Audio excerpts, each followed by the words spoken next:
praises. So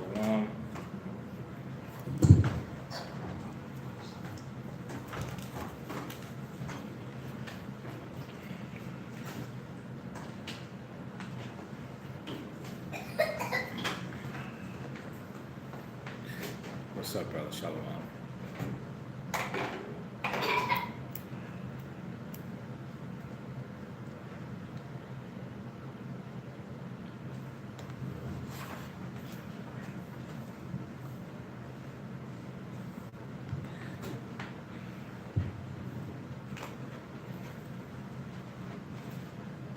You here? Okay, all praises. Shalom. Abiyah, Yasrael, Susie, Judah, what's up? Brown and Yah, what's up? Shalom, shalom, shalom. All right, here's eyes. Okay, Israel, we're gonna get started. Most High Christ, bless your body. All right. You wanna do the conference? Can you work with your phone? You think you'll need it?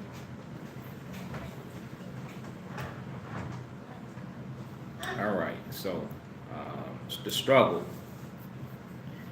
Everybody's struggle is different.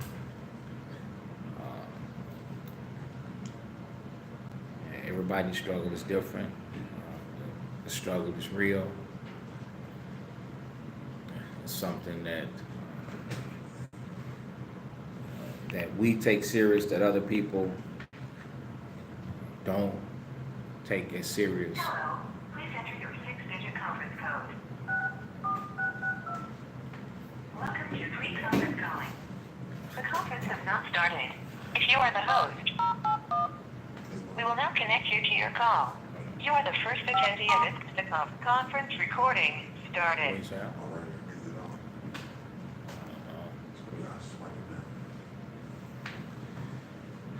So today's lesson is like, what's the struggle? What's your struggle? So you brothers and sisters, if y'all want to post your struggle, I don't know how many we're going to get a chance to go through, but we here at the General Assembly most definitely has submitted our struggle. And Lord's will, we're going to go through scriptures pertaining to our struggle.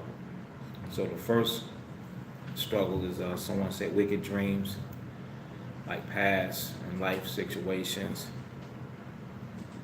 and experiences. So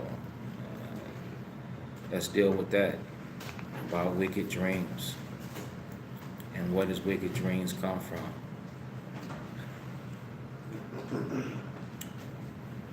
Let's see. Let's go to Job.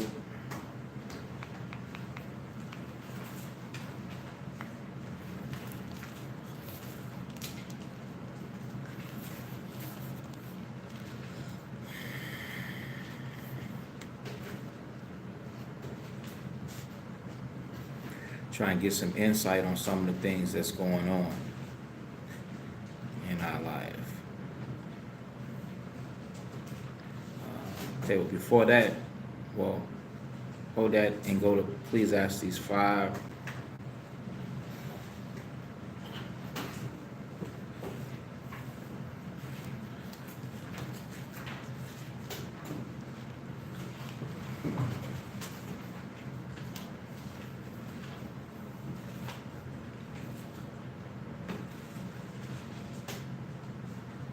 Ecclesiastes 5 and 3. All right. So remember, it's wicked dreams, like past situations and all of that, and experiences. So that's the reason. That's one reason why, you know, you ever heard the saying, the past will come back to haunt you. You know that you don't want to experience everything. You don't want to go through everything. You experience everything. You going through stuff. That stuff don't leave your mind. The scriptures teach us that your conscience will be seared like a hot iron. You can take a hot iron and you can burn something, and that mark it ain't never going away inside of that garment. You know, the triangle from the iron print, it's gonna stay there. So do some of the things that we go through. You know, you go through those experiments, those memories, man, those memories gonna be there. You know, that's why you can't open your mind up to everything. You know, tell your brothers and sisters, stay off the internet. You know, use it. The internet is of the world. That's in the title. That first W, what do you think that stands for? World. That's what it stands for, man. So, you know, you got to be able to use it for what it's, you know, worth. You're searching for appliances. Search for appliances. You know, you don't go up into the cat house looking for a damn appliance. You understand?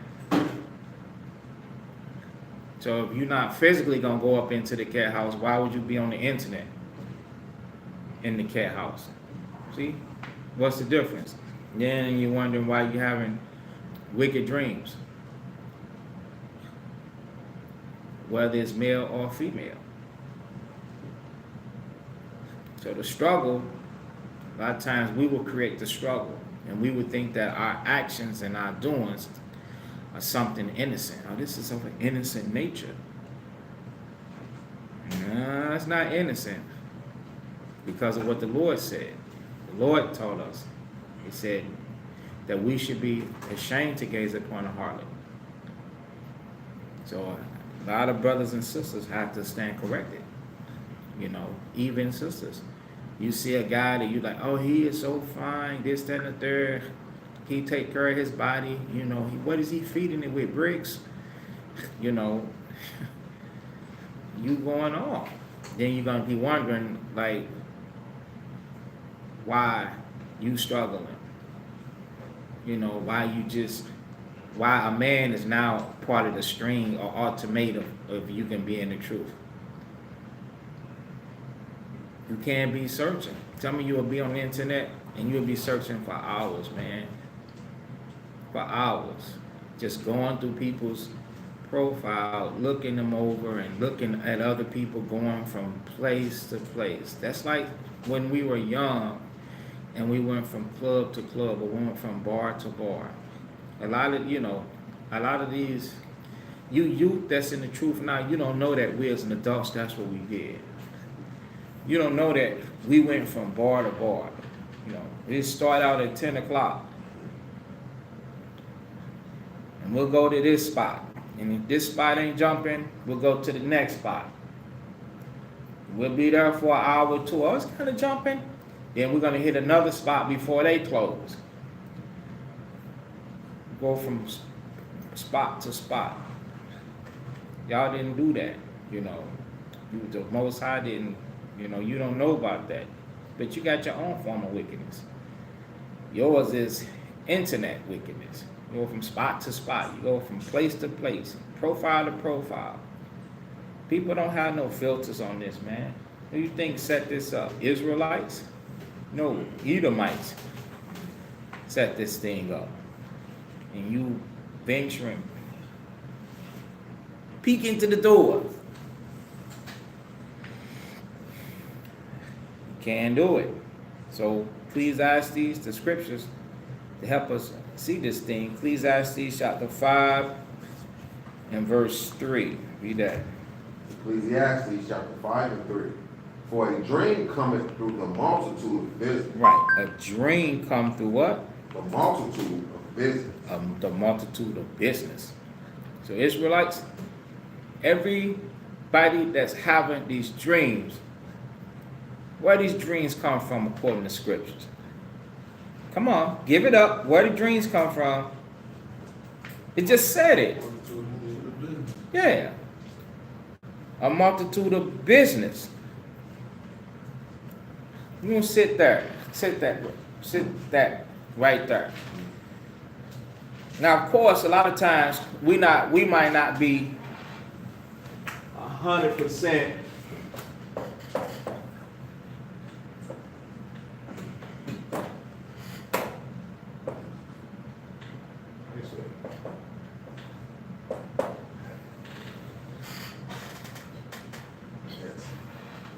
It's the S plus the N. The N backwards too, right? Yeah.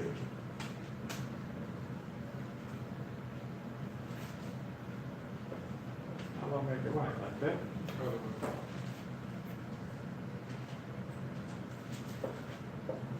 Like that? It's the same thing. It's the same. Yeah. The N is good. It's the S. It's Yeah. like that.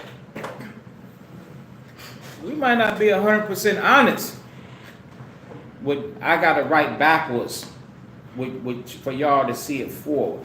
They know what it means, what I'm talking about. You might not be 100% honest. You know, all it takes is one drop. Let's paint a little drop for y'all, brothers and sisters.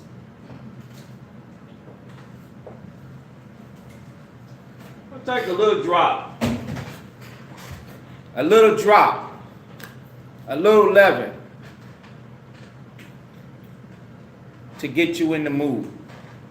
Get your thoughts going astray. Get the adrenaline flowing. What is that true adrenaline?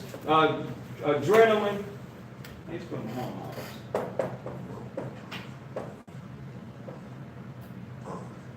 Yep. And then E.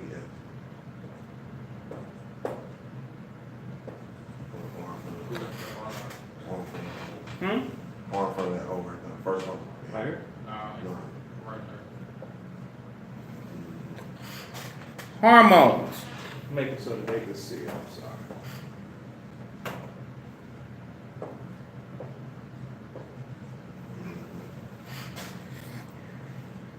Yeah, you start peeking and you start searching.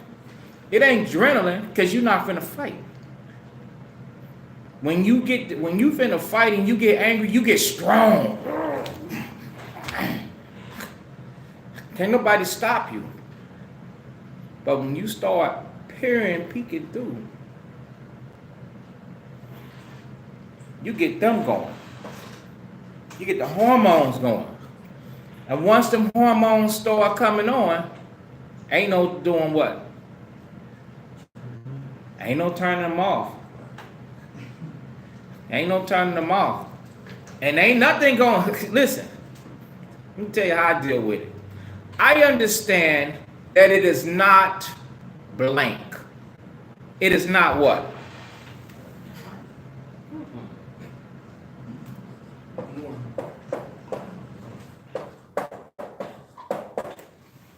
What they say?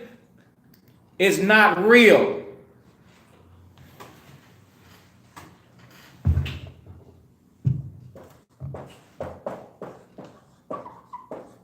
We all here.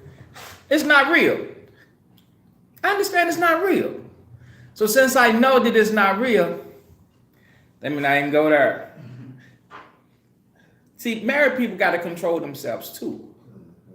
Do you understand? It's not real, man. So since it's ain't real, it's something that you can't have. It's something you can't do. You got to learn how to look at it differently, man. You got to learn how to look at it real what? Realistically. Realistically.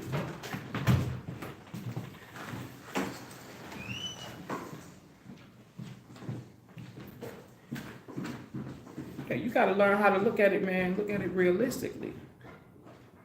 Okay, so now we Ecclesiastes chapter 5 and verse 3 again. Ecclesiastes chapter 5 and verse 3. For a dream cometh through the multitude of business. Right, a dream coming through a multitude of business. Now go to Ecclesiasticus chapter 41.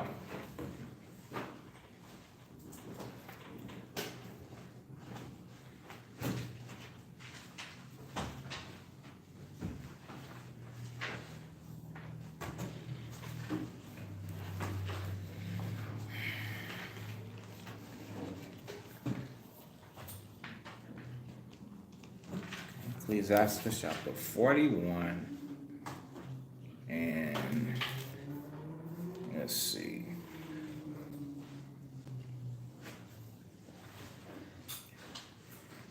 Now, when you read, we're going to start at verse 17, but we have to skip around. Okay? So, but our answer is going to be down in verse 20. So, read 17. Ecclesiastes chapter 41 and 17. Right. Be ashamed of whoredom. Be ashamed of whoredom. So all Israelites supposed to be ashamed of whoredom. You supposed to be ashamed of wickedness. We already, true enough, got the fight that we got to fight.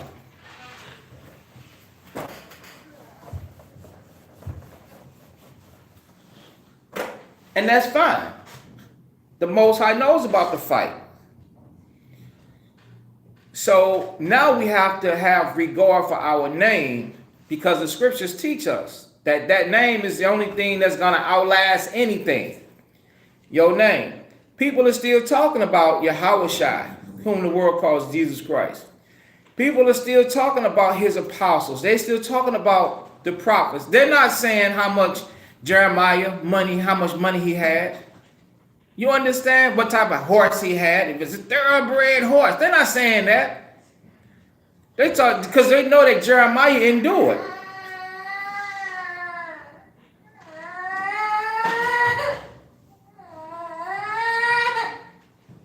It's all right, little man. So they're not talking, Isaiah. When they say Isaiah kept the faith. He kept the commandments. That name right there. Those are men that were righteous men that kept the faith of the Most High in Christ. You understand? So you got to have regard for your name. And having regard for your name, the first thing that you want to do is separate yourself from anything that will put a blemish, a blot, a spot on your name. And whoredom would definitely do that. See, when we were in the streets, we didn't care about that. People would walk around all the time and tell us as men, you a hoe boy, gone, you a hoe. And we didn't know what that means. I didn't know what that means. For somebody to say that. I'm like, yo, you just don't want to holler. Your girlfriend want to holler. You just don't want to. We took that very lightly. But you know what the Lord said about a whore? Spittle. That means that's nothing to God. And that's why so many people get put down. Whether it be male or whether it be female. That's why you hit the dirt. You hit the dust. You be broke.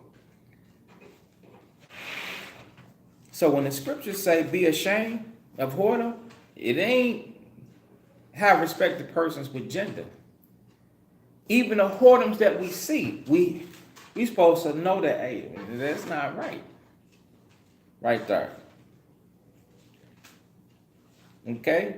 So now, be ashamed. We're going to jump down and fast forward. Jump down to verse 20. It's still talking about being ashamed. Read the latter part of 20. Ecclesiastes chapter 41 and 20. Ecclesiastes 41 and 20, last precept. Yeah. And to look upon and harlot. And to look upon what? And harlot. A harlot. So, brothers, you're supposed to be ashamed to look upon women. Yeah. This woman is letting you know. She's advertising.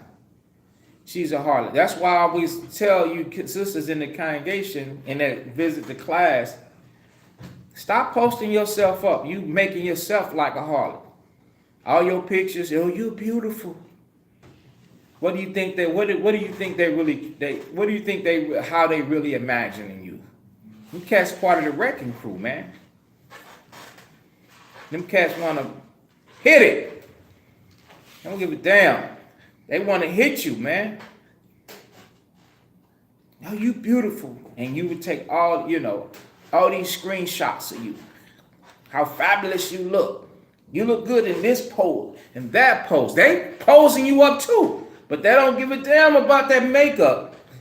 It ain't the makeup that they thinking about. And you yourself could become a stumbling block to somebody else. You have brothers lusting over you. Not even thinking like that. You just trying to keep your self-esteem up? I'm your father. You're beautiful. So now since your father done told you, you don't need nobody else to tell you. Take them down and put some meals up. You understand? Post some precepts. Some animals or something. Because you definitely don't want, and some of you can end up, listen, man, I've taught young girls to end up getting raped. Real talk. Do you want me to tell you? You raped. In 2018. A woman reached out to me last night. She said somebody's raping me. Y'all come all different shape, form, and fashions. I say, well, is he raping you in your house or he raping you in his house? Something is triggering this type of behavior and activity. I said, call the police then. But at the end of it, stop whoring. That's what I said. Maybe you whoring. Somebody repeatedly raping you, or you consenting? You on some meds or something? Something is going on. Something ain't right. How you present yourself, that's gonna make people look at you. That's certain. What the Bible tell you? What's your Father, the Most High Yahweh by Shema Mashak Yahweh? What did he tell you? He told you modest. He told you to be modest. Do we understand what modest is? Let's look that definition up for them. A lot of sisters, and I'm going to get on brothers too, so don't worry, sisters. He on us. Don't worry.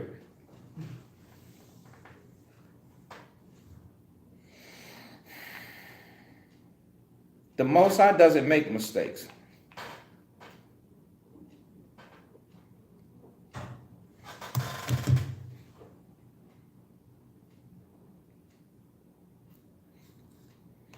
Modest.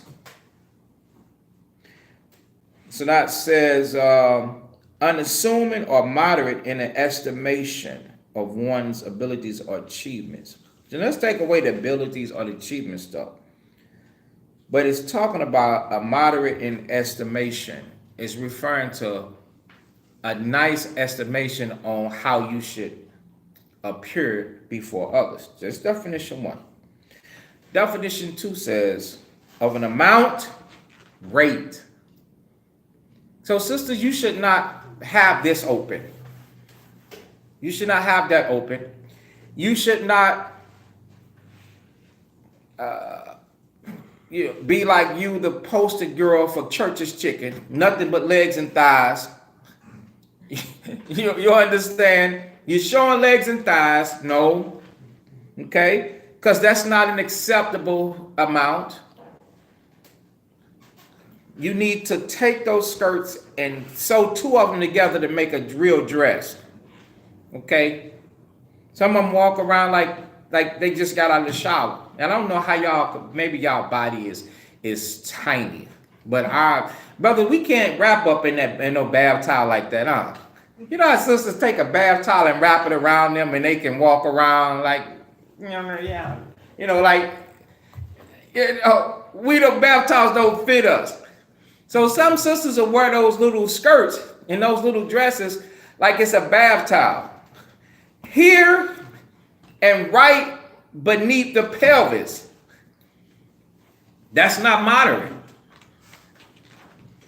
And then those little dresses will slide down you like oil. Look at from a man's point of view. This is what you showing. This is what's going through men's eyes, through men's mind. So you causing people to have dreams. Are you a stumbling block to somebody?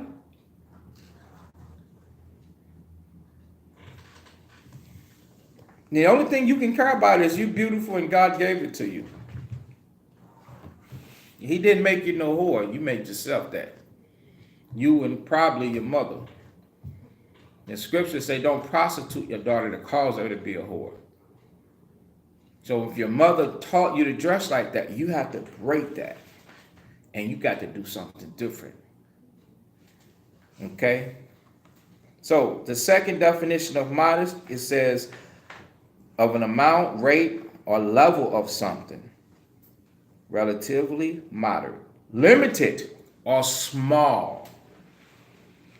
So there should be limited, showed like your wrist. I'm finna be extreme, right? Like your wrist, your neck on up, and your ankles. How about that? How about that? And all your secrets can be revealed once you in the comfort of your own home. Okay? And if you don't have a husband, patiently continue in the faith, and then the Most High will present you as a wayfaring gift unto a brother at that time. So now the synonyms for modest is moderate, fair, limited, tolerable, passable. That's passable. That's passable. Adequate, satisfactory, acceptable,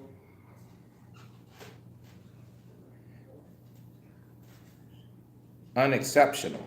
So I got a question. Because this is this is a real legitimate question. For a full-figured woman, that cannot help the way that her body fits a dress, what can a sister do to still present herself moderate and not pretty hot and tempting, to where when she walk into the place, she has taken the attention, and now everybody gonna dream about her?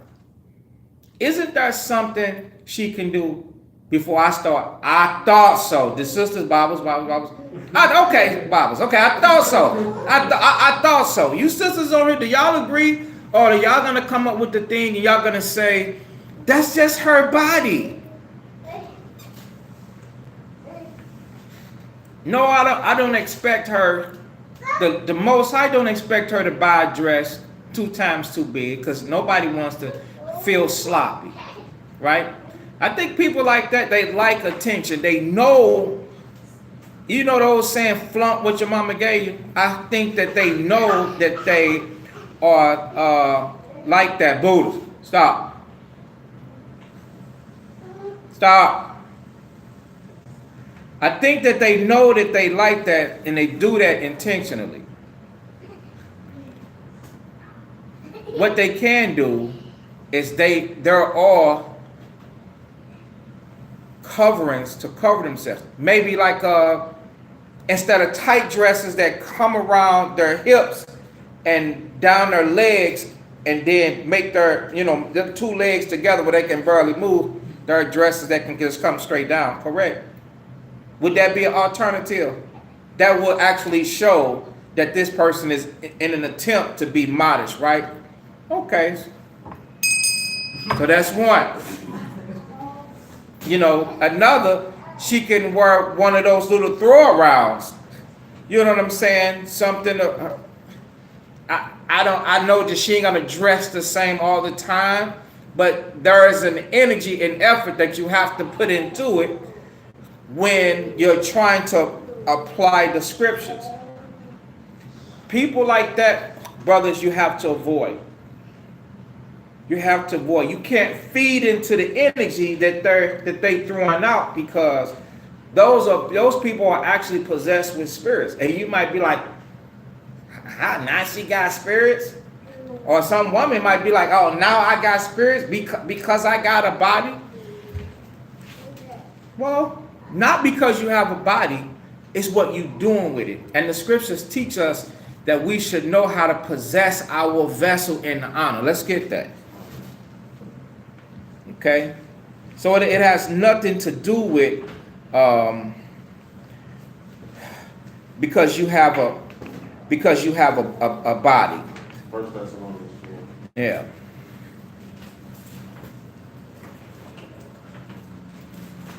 First Thessalonians chapter 4.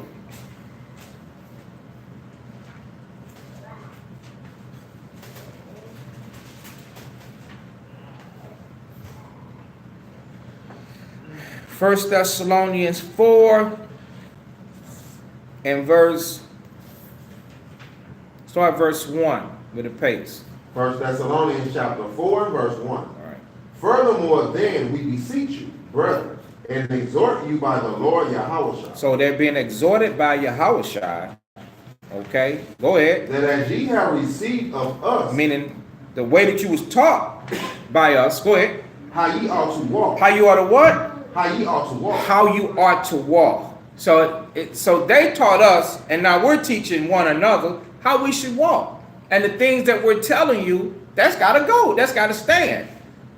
You can't take that away. So we're telling you, instead of having a form-fitted dress that's going to fit your physique and your body, it's going to have men dreaming about you, lusting about you. It could even take your life.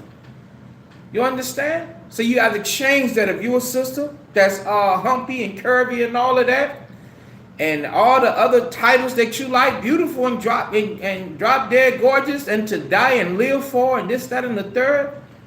Come on, that's damn, man. You an idol, son. It's idolatry. You want somebody to idolize you? You got to change that. You got to walk differently. You got people stumbling over you. Go ahead. and to please God, And it's pleasing the Most High. Go ahead. so ye will abound more. So and that more. you can grow. So that you can grow. Because if you don't, you know what's going to happen? You're going to start looking back. You're going to start looking back, man. Sisters will look back.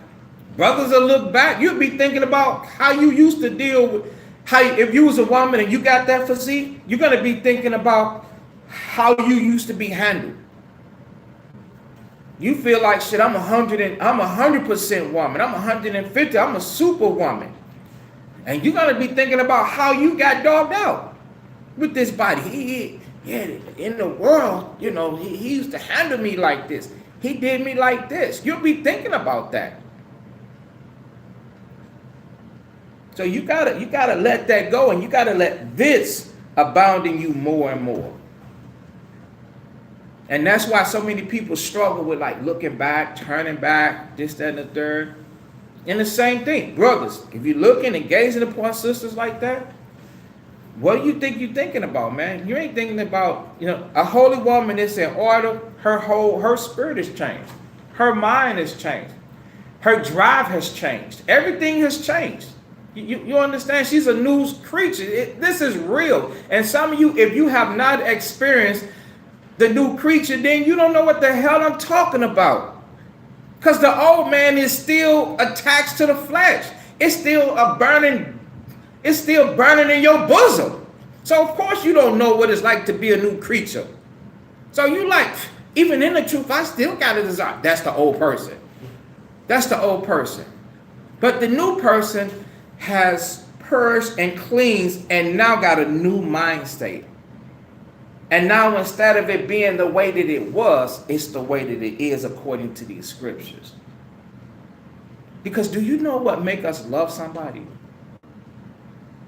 The grace of the Most High. That's right. When the Most High put the Spirit on somebody, man, you will love that person. And you will be content with whatever they put out. You will be content with that.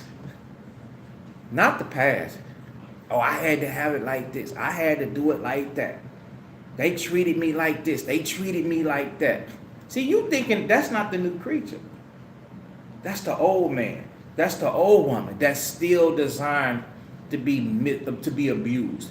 Because that's what it was. We were abusing our flesh, man. That's why we were called whores and whoremongers. Because we jumped across the street like leapfrogs. Okay? Rolling stones. So now, Read verse 2. For ye know what commandments we gave For you know what commandments we gave you. A lot of you Israelites, you know what we're teaching you is right. You know we're instructing you and telling you what to do. Go ahead. by the Lord Yahweh. And you know that Yahushua is in the midst of it. You know we come out the scriptures with it. Go ahead. For this is the will of God. For this is the will of God. Go ahead. Even your sanctification. Even your sanctification, meaning your purification and your separation from your history, from your past experiences. Go ahead. That ye should abstain from fornication. That you should abstain from being wicked and rebellious. Abstain from it. Who got to do the work? You got to do the work. You can't hold your hand. I can't come into your house. James, what you doing, man? Get off the internet. I can't do that, man. Get off the internet. Yo, brother, when you go to the store, man, just keep walking, keep walking, keep walking. The scripture says he that is often reproved harden his neck. How do we avoid being often reproved? By doing it ourselves, by having a willing spirit, man. Everybody understand that? Having a willing spirit. If you willingly do it, then it ain't gonna be no need for somebody else to be reproving you or correcting you, redirecting you, saying anything to you. We do things because we don't want nobody to say anything to us.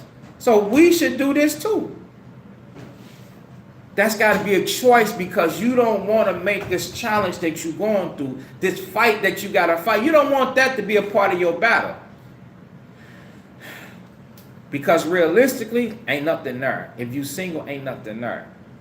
And then if you married, then you should be enjoying yourself with your husband or with your wife. That's if you married. You shouldn't be outside window shopping with the eyeballs, eye candy. Man, it's not eye candy. Those are demons. Go ahead. That every one of you should know how to possess his vessel in sanctification. That's right. That's your body. Every one of you should know how to possess his vessel. That's your body. In sanctification. In separation. I'm going to separate my body. I know how to keep it there. That's what possess. See that word possess? That every one of you should know how to possess. That possession means, it says in sanctification. Possess his body in sanctification. So that is in sanctification, and I'm going to possess that body in sanctification. I'm going to keep that body in sanctification. I'm going to keep it there. A lot of us let it go astray. You can't let it go astray.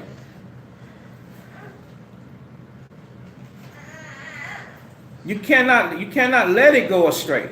You got to keep it there. And you got to come up with all different avenues to keep it there. You got to keep yourself busy. You got to clean your house. Fix your walls. Work in your yard. Stay off the phone, stay off the internet if you don't have to. Instagram, Facebook, YouTube, nasty too. These platforms is for us to communicate. After we finish communicating, shut it down, man. Do some educational. Go study, read the scriptures. And if you want to kick back, have a conversation with another brother or another sister. And if you don't want to have a conversation, you got some downtime, pop on something educational that you can watch. I'm just finding out why my people be slowing down watching movies. Because we was watching a movie and my daughter said to me, she said, Daddy, you going to be, damn, what's he say? I'm like breaking it down or something. Because I always stop and see, there it is right there. Look, they the devils. Look, they doing this. Y'all watch out for that. This the scriptures. You can't watch TV with me. I got to tell y'all. I got to show y'all what they doing, man. I'm sorry. I got to show it. But watch something, informative, educational. But what you gotta learn how to keep your body, man, in sanctification. That's your job. Ain't nobody else's job. I check on a lot of people. Damn, I can't get there fast enough. I come there, your hands, sleight of hands. You fast. You like, you all over the place. I get the folk, and then I finally come through. You like, ain't nothing going on. Shut up, warm up. You already did your dirt. Come on. So everybody understand that? You got to learn how to keep yourself in that. Is that it? And honor. Yeah, and the honor. Go ahead. Not in the lust of concupiscence. Even as the Gentiles. Even as who? The Gentiles. You know who the Gentiles is? All the other nations. That's what they do. Bumping uglies on camera. Kissing. They got Israel. Man, I'm so tired of saying I'm hurt. I just need to be refreshed. I need the Lord to just give me the spirit to finish this fight while I'm awake and woke and seeing all of this stuff. They just pass around all the Israelites. I mean, they have them bumping and grinding on television. The actors. I give you an example. Okay. Halle Berry, she is old news now. But when she was young, men used to call her the Berry. And everybody in Hollywood, they just wanted to act with her because they knew they was going to get to just bump and grind with her. Even if it was on television. Even if it was dry humping or whatever the heck it was. They just knew that. You understand? They exploit the Gentiles do that. First they did that to themselves because colored people, that's what we was called. Colored people, you wasn't on TV the way that you're on TV now.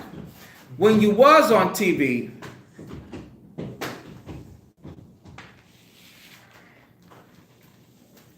we played a butler, we played a maid. But then a new generation of these heathens were born. And they said, oh no, I like that dark meat. I'll F-U-C-K that nigga on TV. I don't care. And the next thing you know, the first thing they did, it was in the 70s. They went after the sisters. They took the beautiful ones. And then they went after the strength because the ones that was about power to the people and soul people, they made them stars. You understand? By giving them certain roles and cops and this, that, and the third. And then they became lovers with the heathens.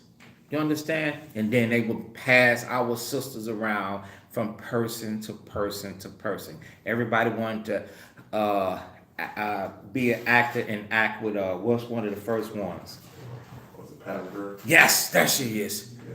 Pam Grier, beautiful black sister. Everybody wanted coffee. That's what they called it. Everybody wanted a piece of coffee. So the point is, the Gentiles do that. They did that. You understand? All over the place. Not us. And so when we what like in Ecclesiastes 5 and 3, we don't have to go back to it. When we make that our business, whether it's on the internet, whether it's in the street, when we make that our business, it's gonna roll over into our what? Into our dreams. Okay? Everybody understand that? Now, let's go to Job.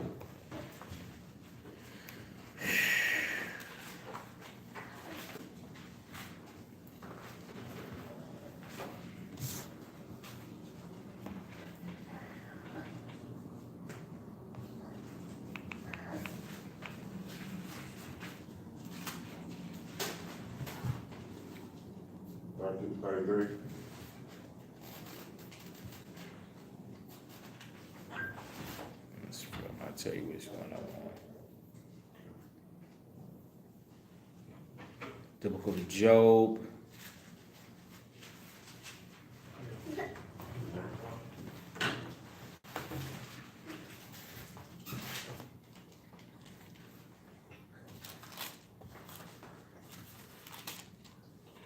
Yeah, I think it's 33 and 15.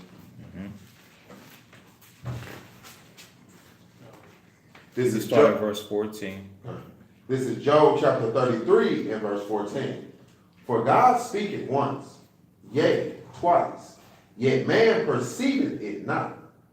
In a dream, in a vision of the night, when deep sleep falleth upon men, and slumberings upon the bed. Right. Go ahead. Then he openeth the ears of men, and sealeth their instruction, that he may withdraw man from his purpose. Right, because some of you, the Most High, in these dreams, some of you be getting destroyed. Or some of you, in the dreams, you will play these actions out. And the Lord is trying to show you that man is drawn away of his own lust. And then what's the next step when you're drawn away of lust? Lust is conceived, it bringing forth sin. So if you continue that pattern, the scriptures say you will sin. I've known a lot of people that lust. Still backwards. Huh?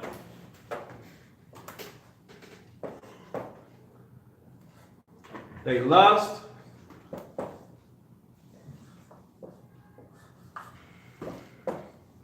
The S is backwards on. You had it right the first thing. I did them.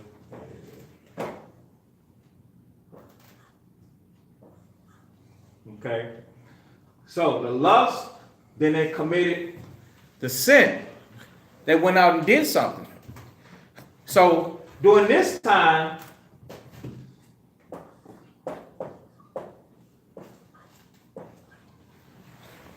They were in class.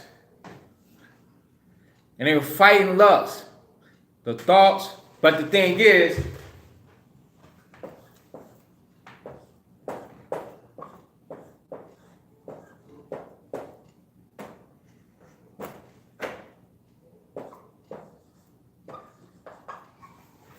they were hiding it.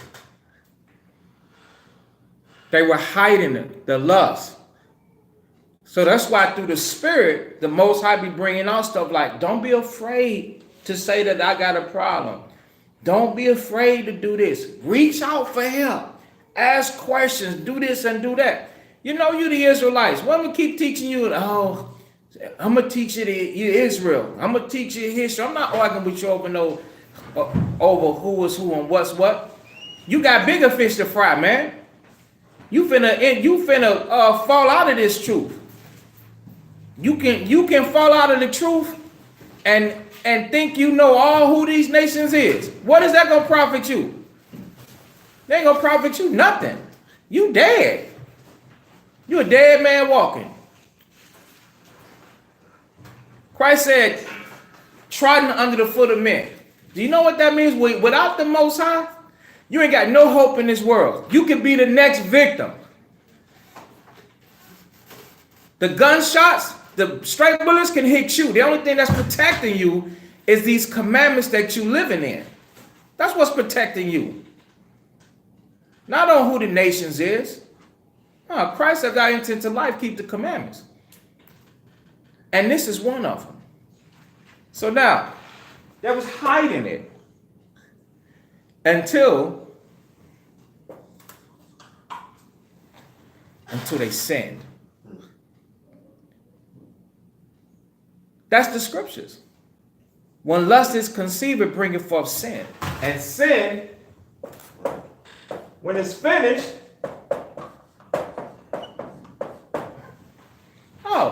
It bringeth forth death.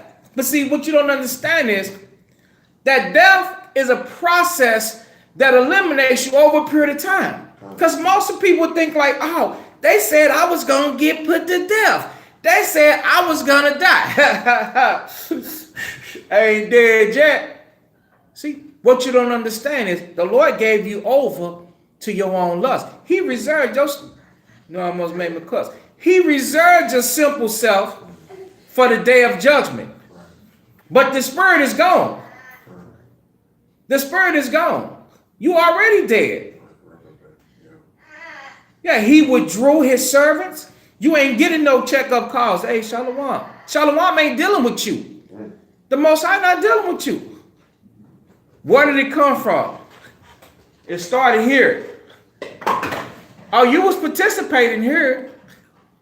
You had the firm greetings. You had everything. You wore fringes. Some of you be wondering, like, how did they lead the truth? They had fringes on. They had what on? Fringes on. They had fringes on. How did they fall away? They wasn't obedient. The Lord, when He tell you to hurt yourself, man, He mean hurt yourself. When He tell you to, what was that in Thessalonians 4:4 about no. It's about let's try and get it without going there, because that might not be there. We need it here. We need it here, right? Yeah. It was about, help me out real quick. Damn. Y'all know y'all minds better be better than I mine. was saying that they was taught the way that they must live and walk. No. Yes. Oh, It's about the separating, possessing your vessel. possessing your vessel in sanctification. That means you're supposed to take your vessel and possess it and keep it in sanctification. Y'all supposed to, you see what I'm saying? Y'all supposed to remember that too. Okay. Yeah, you're supposed to trap it, right? Possess. I got possession of you. I'm gonna keep you right here, and you ain't going nowhere. You can't do this. You can't do that. You can't do this. You can't do that. I can't do nothing. Right? You can't do nothing. This is hard. Yes, it is. And since I can't do nothing and it's hard, I might as well call a brother. Yo, what's up, man? What you doing? Nothing. Oh, okay. Let's watch a movie. See? There, these young brothers, that's what they've been doing, man. I hope y'all been occupying yourself. They paintball and lifting weights and camping and sleeping at each other. It's cool, whatever it takes. Because if you get placed to this, even though you faking her and you hiding that, oh, you gonna end up there. You gonna end up there. It might be a girl from the neighborhood. Oh, I know all the tricks of the trade. Nobody suspect girl from the neighborhood. You know, the one that stay up in that apartment. Don't nobody got to know. You know how many times we mess with people our mama didn't even know. Our brother didn't even know. You understand? Oh, you can hide your sin. You can hide your sin. But guaranteed,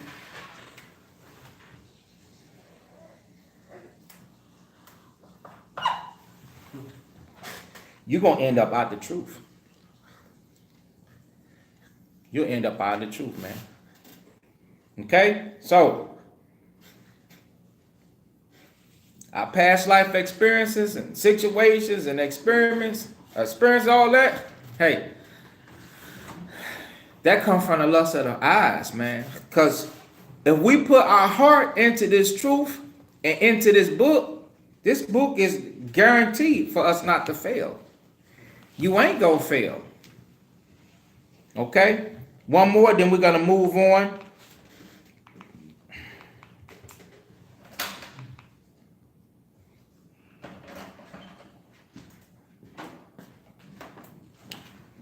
Well, possibly two more before we move on. Luke 12 is 1.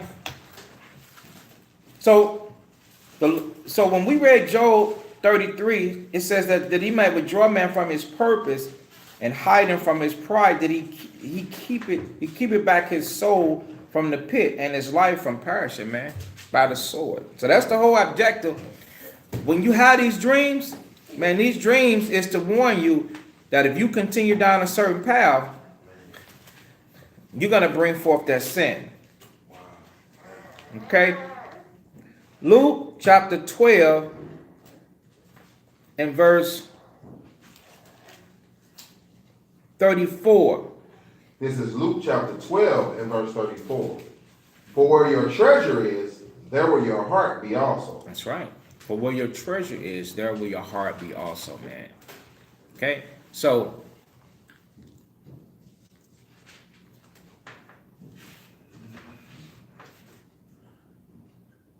hey, Shalom. Oh, man, that's a lot of comments, y'all. I didn't even see these comments. I have to go through these later. I'm sorry, I didn't see none of these. Okay. So, the treasure is what you choose to be important, what you see to be important. So everybody got their thing that they got to deal with. So this class is, what are you struggling with? What's your struggle? Y'all can definitely post it here. And if I see it, I'm going to try to deal with it.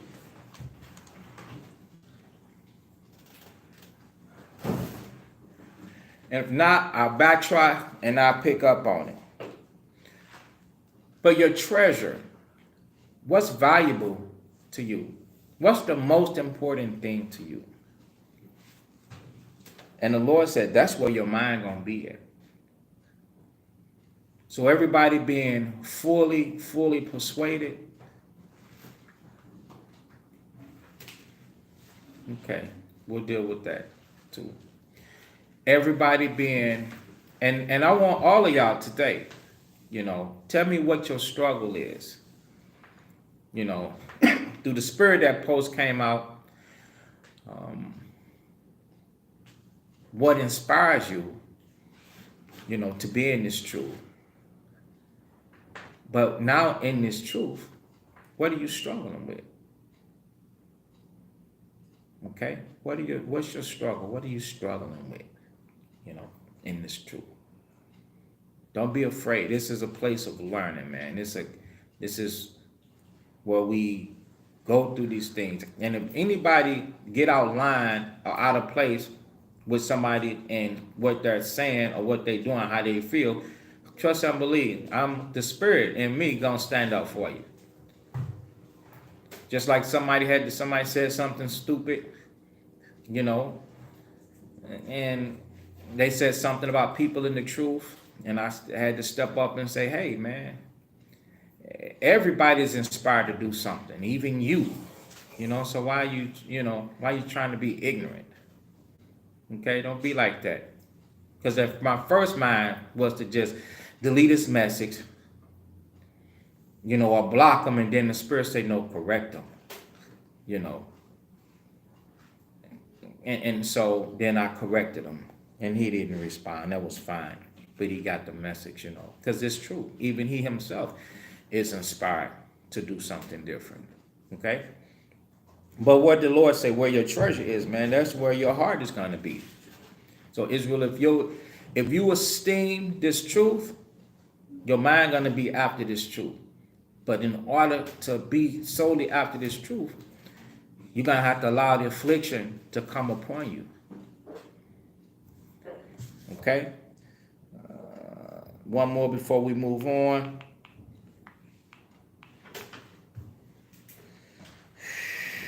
First Corinthians 15.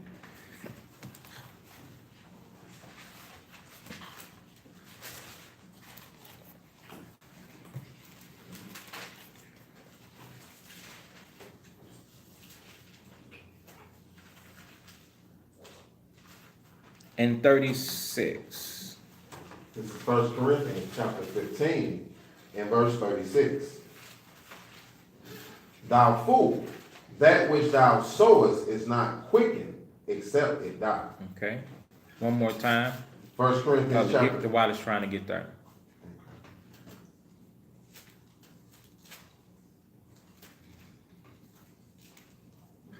Now, this is for everybody.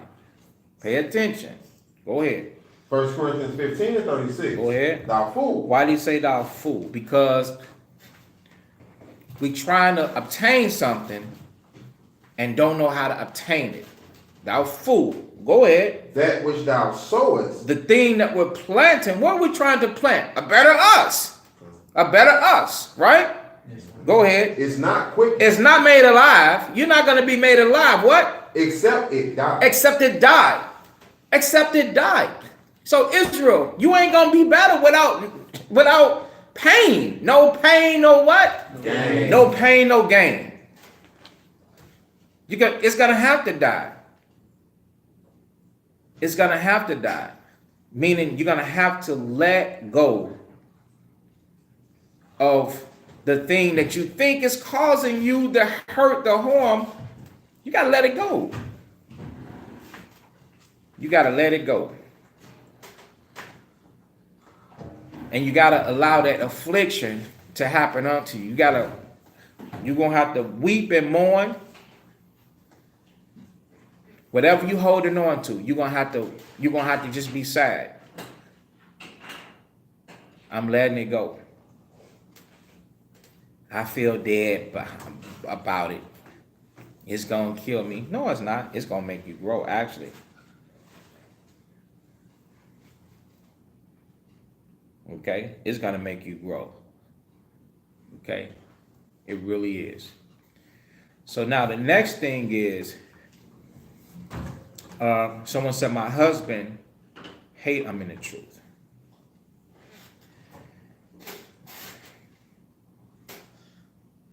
The husband hates. So husband, this is a sister. So a husband hate that she's in the truth. So now, first Matthew 5.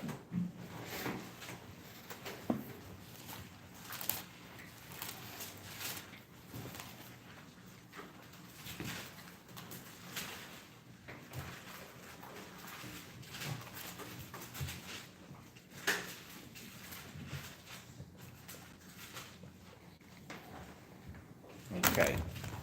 Oh, Slovakia. So this is a situation to where Satan is in the house. What's that movie where Denzel Washington, I think he was in jail or something, and he stepped up to ask a question, and the Edomite preacher was like, Satan has a question. Y'all know what I'm talking about? Malcolm X. Yeah, he was. But his response was cold. What was his response? He was talking about Now his response. Jesus being black. No, he said. I think he said, since neither me and you are God, or something like that. His rebuttal was cold. So the reason why I say Satan is in the house is, I don't mean to call your husband Satan, but Satan is a spirit. Okay, Satan is a spirit that comes. Before we get this, Luke 4:13 to help us understand, right? Malcolm X. Luke 4. Luke chapter 4. In verse 13. In verse 13. Luke 4 and 13. Go ahead. And when the devil had ended all the temptation. Right. So you probably catching hell right now. Sometimes he cool. And then and some of you sisters, so if you sisters out there, or you brothers out there, because this ain't an isolated circumstance. Okay, settle down. A person to be cool, they'll be pleased to dwell with you. Let's link this up with 1 Corinthians 7.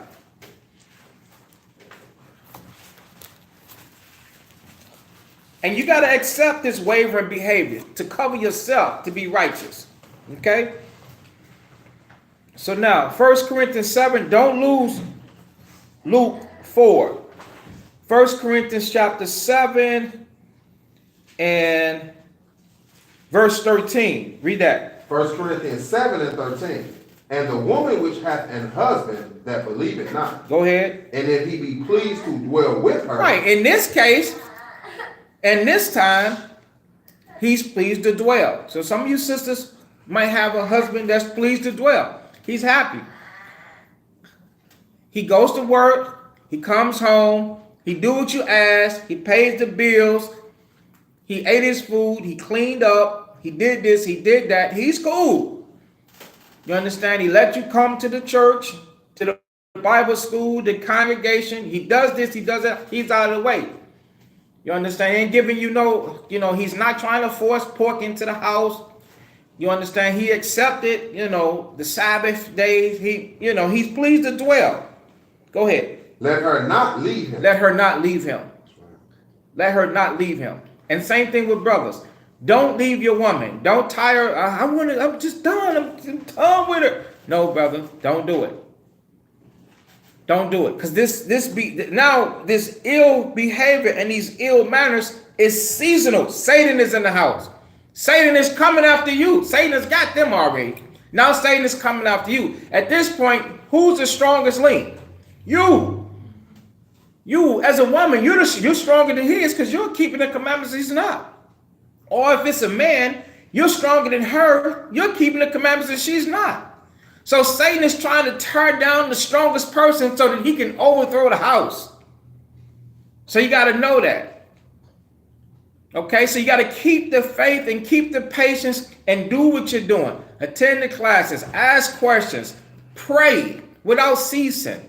Confess your faults. Chop it up. Talk to one another. Talk to one another. Okay? So now, let's go back to Luke 4 and verse 13. Back to Luke chapter 4 and verse 13. And when the devil had ended all the temptation. And when the devil had what? Ended. It's going to come to an end. So brothers and sisters, hold tight. Brothers and sisters, hold tight. It's going to come to an end. I know you catching hell now. I know if a woman, she's going off. That's why, sometimes you will show up and you be wanting some advice. What do I do? I want to leave her. Or some sisters, you want advice. What do I do? I want to leave them. Oh, see, I know about this. That spirit gonna blow through the house. It'll be there and try to drive you crazy. And then all of a sudden, the spirit gonna put the Most High continue to give you that spirit to endure, and you're gonna keep loving them, and or you're gonna keep loving her, because it ain't over. Something's gonna happen. Either they will have to resolve it. As commandment keepers, we can't resolve it like that, except they turn into some fornicators. If they're not turning into fornicators, we can't resolve it like that. They would have to pack up and leave. We don't hope or wish or want them to desire to pack up and leave. We want them to change. Do you know it's like gremlins? Satan tempted me too. I got like gremlins. The elder got some gremlins that be messing with me. Gremlins, I mean, they terrible. You know what I be wishing the most for? I wish this man just get blessed with a wife. He get hand-packed and sprung, and he get him some business. I don't want to see him destroyed. You understand? I don't want to see him destroyed. So just like with you, you don't want to see this. I don't want to see the guy destroyed. I want to see God repent. That's gonna make you happy. Okay, and brothers, I don't want to see your wife destroyed, out of the truth, away from you, because she ain't in the truth. I know that. So don't even fool yourself with that. She ain't in the truth. She's in the world. 100%. But it would be beautiful for her to come into the knowledge of this truth and to repent, and to make your life easier. It's easier to do that than to go out looking for somebody or desiring. You understand? So that's why you brothers and sisters that's in that situation, in this case, it is cheaper to keep them. Cheaper to keep them. Remember that old song? Cheaper to keep them. Keep them. Okay? Keep them. Teach them. You as a wife, you can teach your husband. And if he don't know nothing, who else gonna teach him? He ain't trusting nobody else to listen to it. And that's what we're finna get into. You gonna have to teach him. Whether he would hear it or whether he would hear it or not, you're gonna have to be on display. You have to teach him, because this is temporal. Now, if it become full blown, then he know what to do. He'll blow that door. It'd be like, but it ain't gonna be because you wicked. It'd be like, I can't put up with this. This too righteous. You doing too much. All you doing is asking for what's right. You don't let nobody turn you away from what's right, tell you that you wrong and you know that you right. You living right, you doing right. The other thing is, and we'll speak on the anger. So that they don't have an occasion to speak evil about you. Okay, so this is Luke chapter 4 and verse 13. Go ahead. And when the devil had ended all the temptation, he departed from him for a season. That's right. He even tempted Yahushua the Christ, whom the world calls Jesus. He tempted the Lord. And he was there for a small amount of time. 40 days. So that's over a month that we know of, right? So that means your house could seem completely torn to pieces. You could be catching a hell every day. But see, here's the thing. Why did he depart from the Lord? Because the Lord was strong. He's strong. He's stronger than all of us. He departed from him because he kept turning them down. He kept turning them down. He kept turning them down. He kept saying, no, get thee hence. But if you're not turning them down, oh man, he'll come and he'll stay. Because he said, oh, you're gonna fall. I'm gonna see you fall. Because you giving in to me, you giving place to me, you doing all the things that you like to do, and I'm gonna help you. So do we see the difference?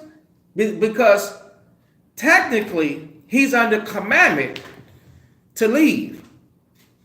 The Lord said if you resist him, he'll flee. He'll leave if you resist him. So what do? You have to resist giving in to the anger, the frustration. Now let's go to Matthew 5.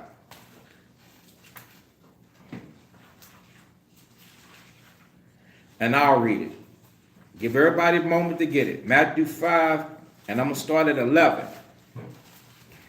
It says, blessed are ye when men shall revile you. So, he might make a smart-ass comment to you.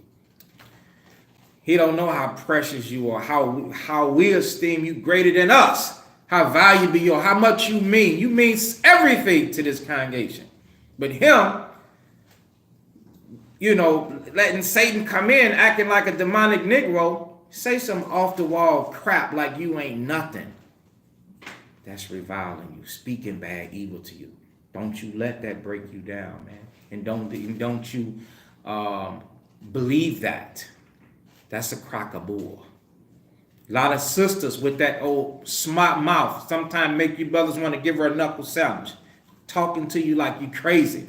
No, you don't put your hand on nobody. That's just that mean that they don't know no better. Reviling you. That'll make you feel like you ain't nothing. The scriptures teach us that. Go to Ecclesiasticus 26, I believe it is.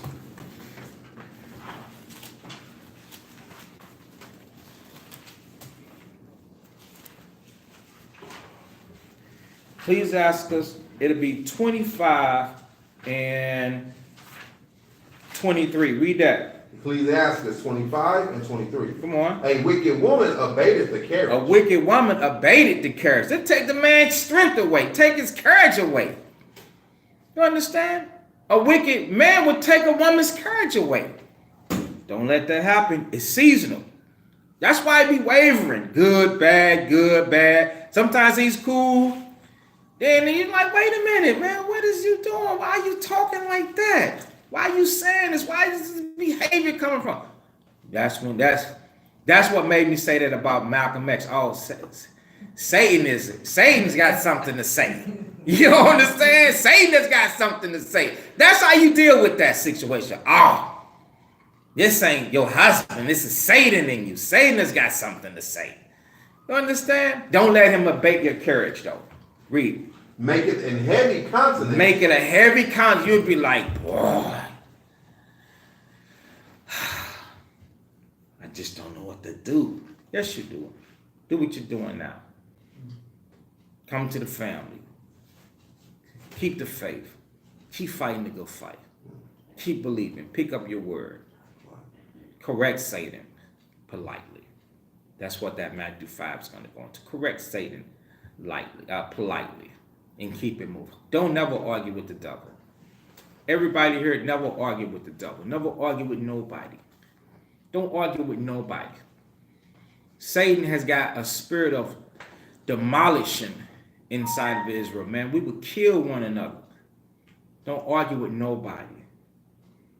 Try to find something to agree upon and get up out of that shit, man. Then, okay. Peace be still. Okay. Never argue. This is about survival of the fittest. Can't trust nobody. Husband kill wives, wives kill husbands, brothers kill sisters, brothers kill brothers.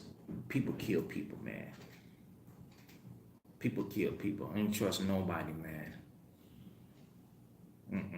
Agree. Find something we agree upon. Appease that spirit, that demon, and get them up out of your face. Okay, so now, Ecclesiastes 25:23. Read the next part. And a wounded heart. And a wounded heart. A wicked person will bring forth a wounded heart. Okay, that's it. Now, let's go back to Matthew chapter 5 and verse 11. Blessed are ye when men shall revile you. Okay, they'll show bitter. What's the definition? It's the word bitter is in it. Let me look it up for you real quick. The word it's got something to do with being bitter, the way they in resentment, the way they talk to you, man. Criticize, revile. Here's the definition. It says criticize in an abusive and angrily insulting manner. To criticize what you're doing. You might have them criticize where you going, where you been, why you keeping this, why you dressing like that, why is it mandatory that you eat like that. You might have them doing that. They're gonna revile you. They always got something to say about what you doing pertaining into this truth. Okay. So now, we're at 11, and persecute you. Oh, really? Yeah. Yeah, they'll even try and convict you. Now remember, so if these are family members, you will feel some persecution. You'll feel some persecution. Like, why you condemning me? Why are you talking to me like that? Why you talking about me like that? Why you feel like that? See, people in the world, they don't have any they don't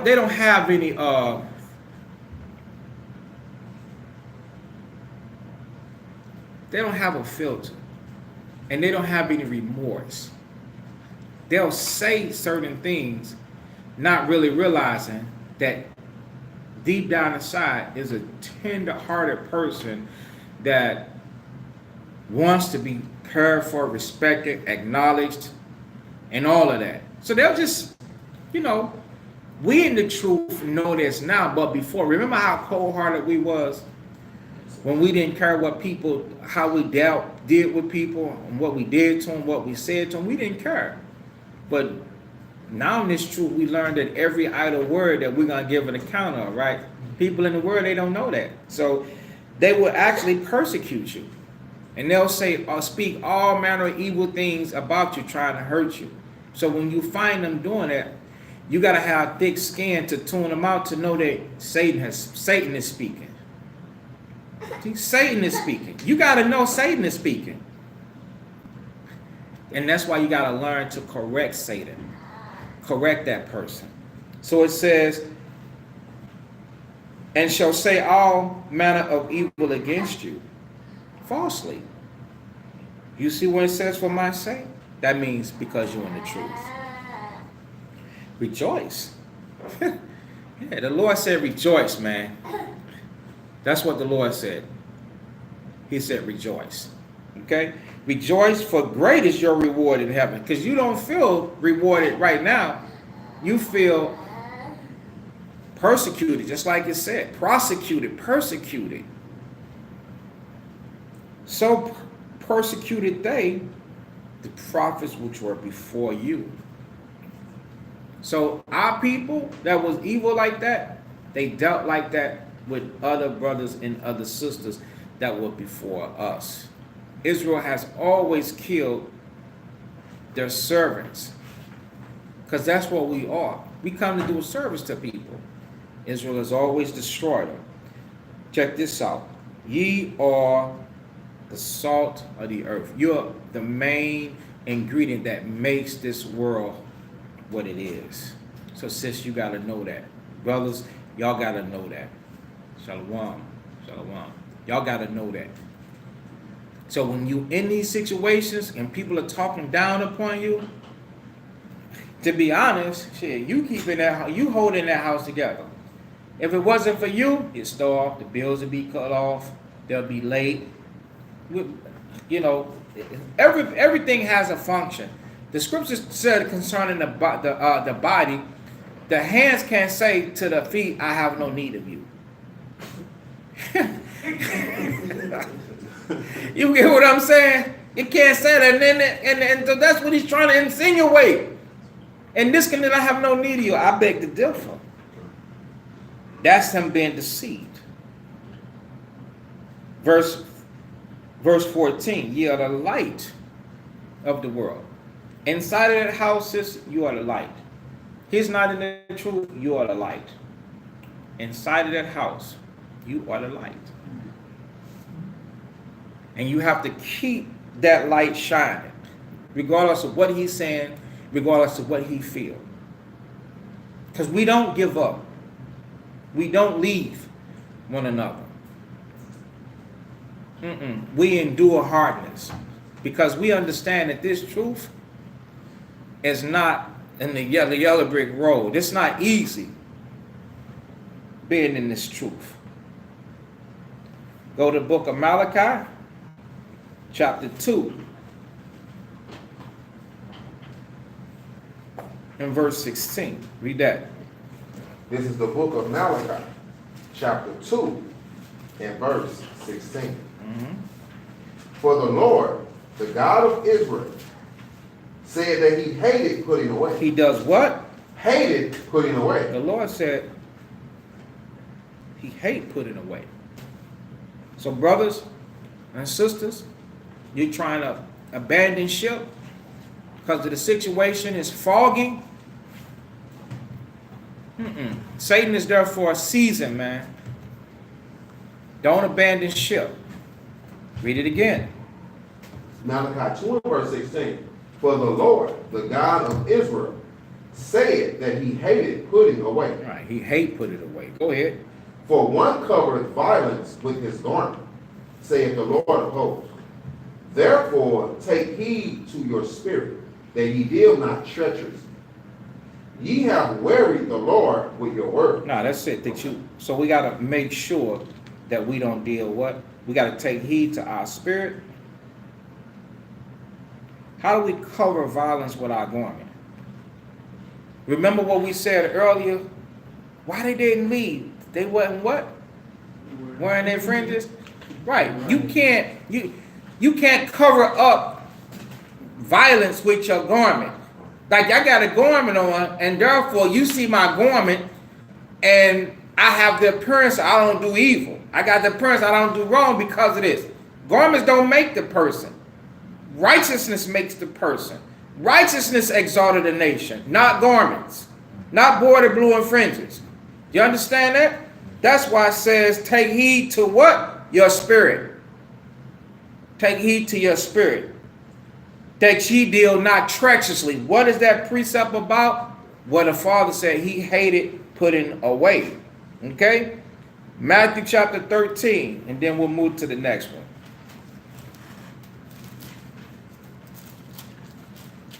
Or we'll finish in Corinthians 7, then we'll move on.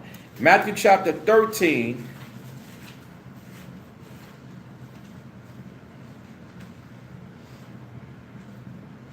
And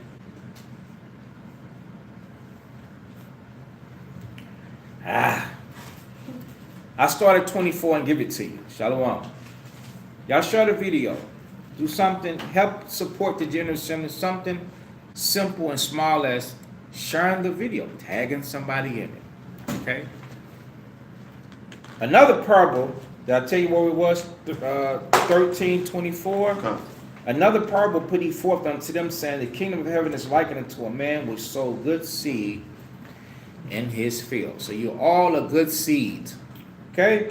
But while men slept, his enemy came and sowed tares among the wheat And went his way.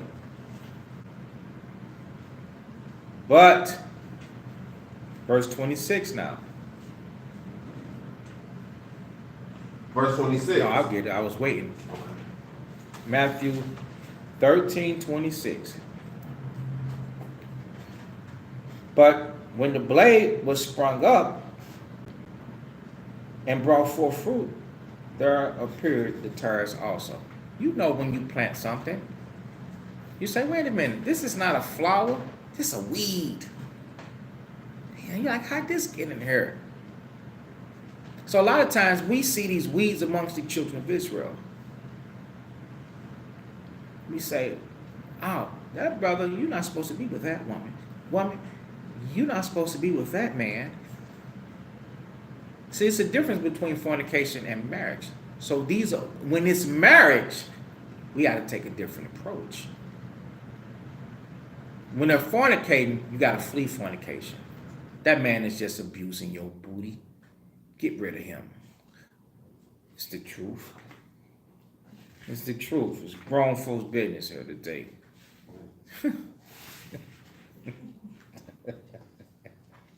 You said booty.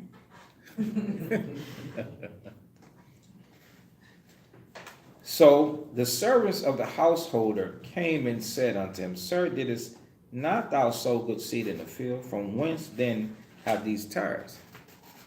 And he said unto them, The enemy hath done this. The servant said unto him, Would thou then that we go and gather them up? Meaning, do we go and pull these tares up? Let's get rid of these Negroes.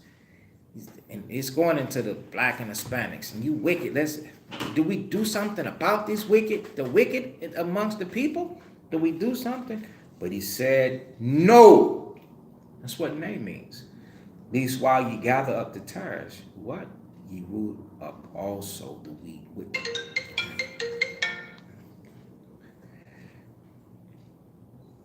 You root up the wheat with them. Because you're taxed. You're taxed. You are taxed. You're taxed. Some of you got 30 years with this person. Adult children, grandchildren, house, cars, luggage, baggage, bread. Shit, it's my loaf of bread and he has had his loaf of bread. That's all y'all living. Wheat and tares together. Let both grow together into the harvest. Because if they're content, if he's content, he'll be there, and you it's your job. You're gonna have to keep on trying to keep your lamp burning. You have to keep your lamp burning. But if he run and cut, there's nothing you can do. We're gonna be here. You're gonna cry. I know. I know it hurts. Ain't nothing you can do if he cut. Let's get that very quickly. 1 Corinthians chapter 7. Or if she cuts. 1 Corinthians 7. That's a bad sign, though. I'm going to tell y'all. That's a bad sign. If somebody running on you, they leaving on you, that's a bad sign. They eventually might leave. It's only the spirit of the hustle in you that keep willing them back in. But they run into something. It's either you're running from something or you're running to something. And if you're no person to run from, then they're running to something. 1 Corinthians chapter 7 and verse 15. 1 Corinthians 7 and 15. But if the unbelieving depart, let them depart. See, if they leave, there's nothing you can do. So you got to stick in there until that time. Not wanting that. I mean, you gotta give it all. It's remember what type of spirit we have. Take heed to the spirit that you got. So you gotta genuinely apply yourself and try to save and recover every circumstance. For brothers and sisters that are in situations to where you got a spouse that's not in this truth. You don't never plan somebody's, I'm going to plan your funeral. They're playing taps. They ain't even dead. Well, how does taps go? Da, da, da, da, da, da, da, da, da, da. You playing top, they ain't even dead. You know what I'm saying? Man. But if they depart, shit, man. Let him depart. Let him go. There's nothing you can do. Nothing you can do. A brother or sister is not under bondage in such cases, but God have called us to peace. So the Most High called us to the peace. He called us to peace. You can't trap them now. But if they want to stay, they gonna get this work. If you want to stay, okay. Okay. You just keep on coming back for your healings. You the one that's in the truth.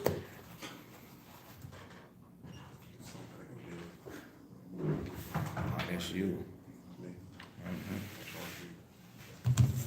I got you, brother. Yeah, just keep on coming back for your healings. They ain't gonna kill us all. They ain't gonna drive all of us crazy. They're gonna be wondering where you get your zeal from. Where you relentless. You don't give up. They try to break you. They didn't know that. No, you mess with one, it's all of us. You see what I'm saying? It's all of us. You gonna keep recuperating. Well, they're going to be going down because the Lord is going to be jacking them up for breaking his laws. They're going to be getting sick. They're going to be getting penalized. The cops going to be on them. All different type of stuff. They're going to be taken out. Okay? So, we was at, what? Verse 15. Whatever. No. We're going back. Okay. Mm-hmm.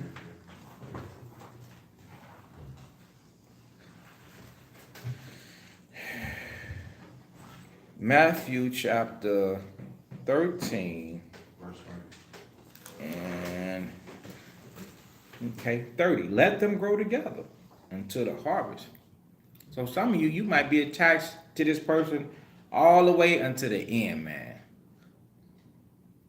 And that's painful because they don't realize is that you can go into salvation, eternal life, and they can go into eternal damnation. And in the time of harvest, I will say to the reapers, gather ye also first the tares, and bind them in bundles to burn them. So all that time they'll be listening to you, taking you for granted, misusing you, and still keep them put. Like this nigga, he just on the couch. Y'all have heard it all. He on the couch. He won't get off. I'm tired of it. He won't come to the bedroom. What am I supposed to do? All he do is now he on the couch. Oh, he pay bills, but he all he is on the couch. I think he got somebody else. Okay. Well, if you think you got somebody else and you're doing something, you need to have a conversation with him about I'm turning into stovetop stuffing instead of potatoes. I'm stuffing. Because if he out there doing something, he definitely can bring you some disease back. But have the conversation. Don't make no surprise. Oh, he come in sweet talking one day, and y'all ain't got no understanding, and you know he ain't repented to you, and he ain't trying to show effort. You know, phone on silence. Zzz, zzz, zzz, zzz. You gonna answer that? You're like, oh, that's Ricky. There ain't no damn Ricky. That ain't no damn Ricky. You're like, that ain't no Ricky. You better answer that, tell that.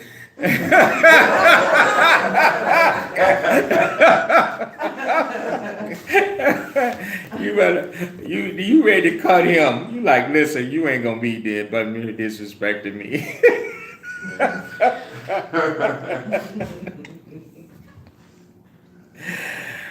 But coming to understanding, you got to come to an understanding. Go back to 1 Corinthians 7. That's a heavy chapter, man.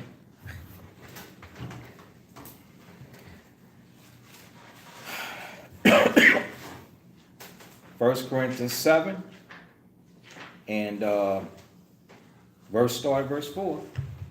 1 Corinthians chapter 7 and verse 4.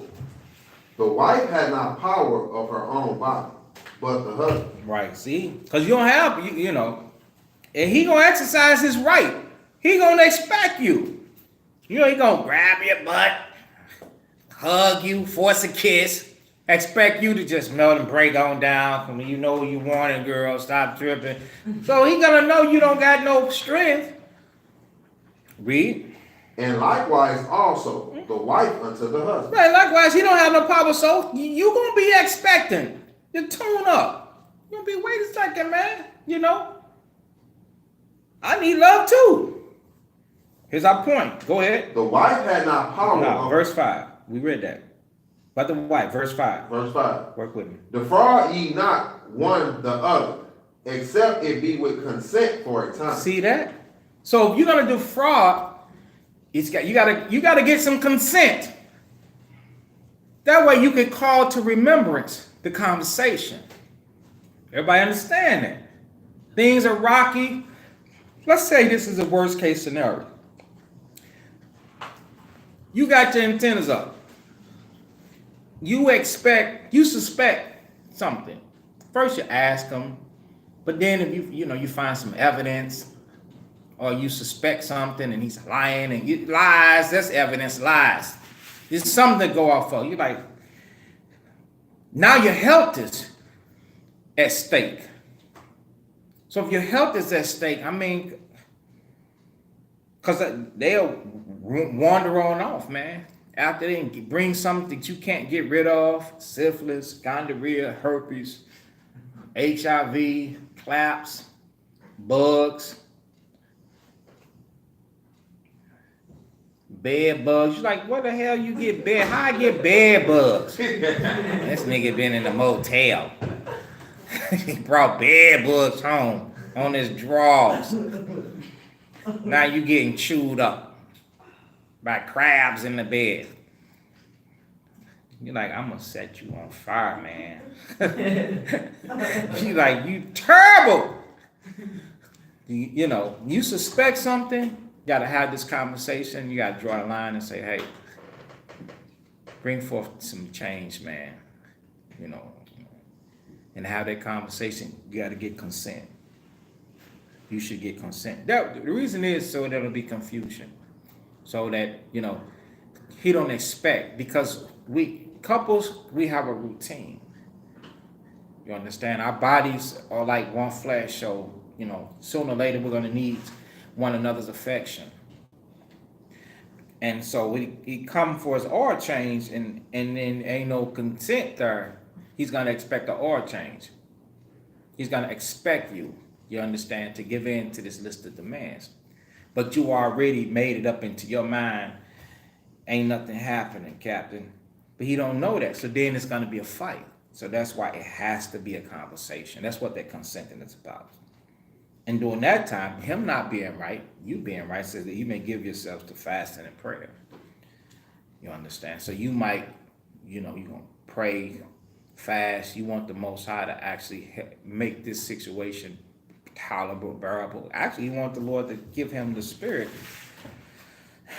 to, to change, to turn around. Because the end thereof, he gonna get gathered and be burned. But gather the wheat into my barn. So let's go back, finish that. Corinthians chapter 13, the latter part of verse 30, it says, gather ye first the tares and bind them in bundles to burn them. So you will have wicked people that will be fellowshipping, people that break the commandments. You break laws and you in fellowship, you think you're going to make it because you keep on hanging around. No, you're going to be separated by these reapers. But gather the wheat. The wheat is the good unto the born. Okay?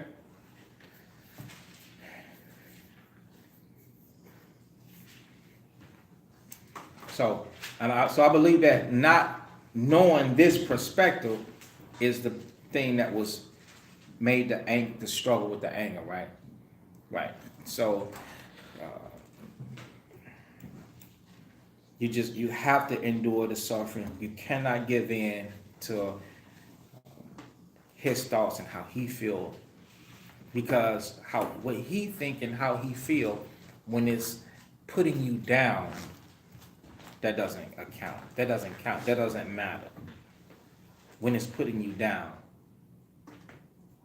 Now, if he's, talking about chores and responsibilities, then that's the scripture. Then you say, okay, let me look well to these ways. Let me do this. That's one thing, But you got to get your strength from the body.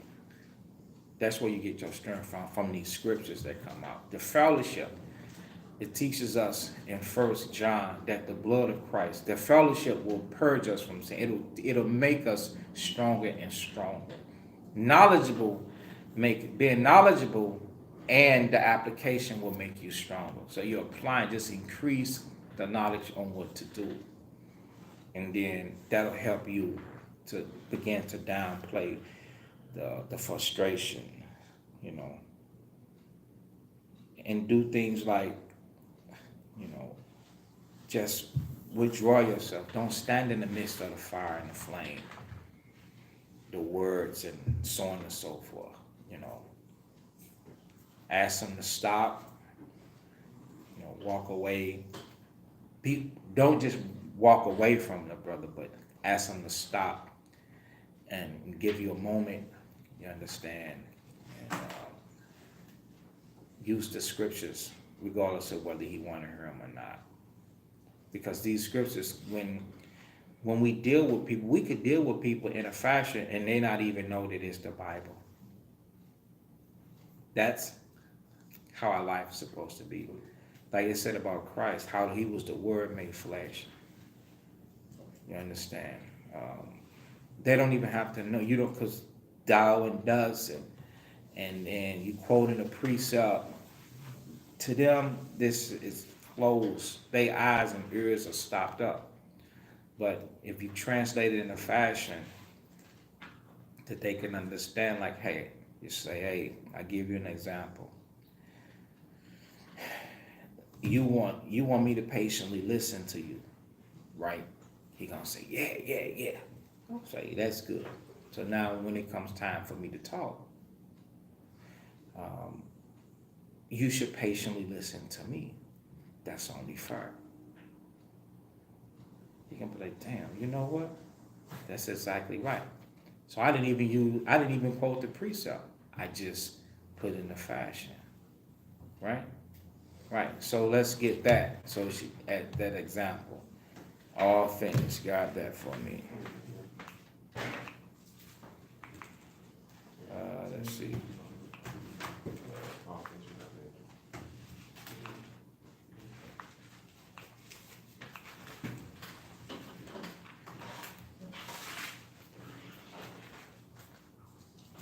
Bear with me, I have it. Luke 6.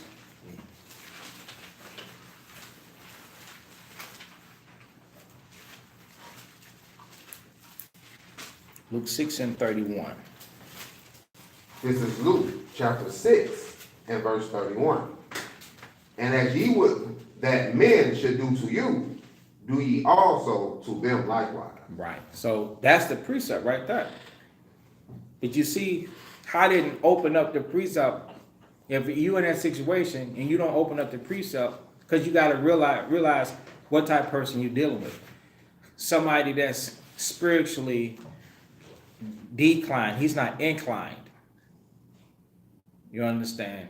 So you don't know about this. You saying it, but it's like falling on deaf ears.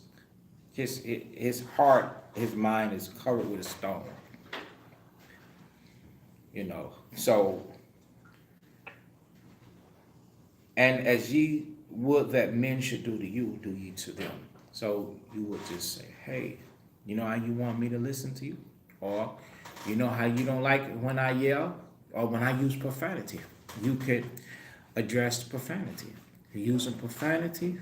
Hey, you know how you don't want me to use profanity?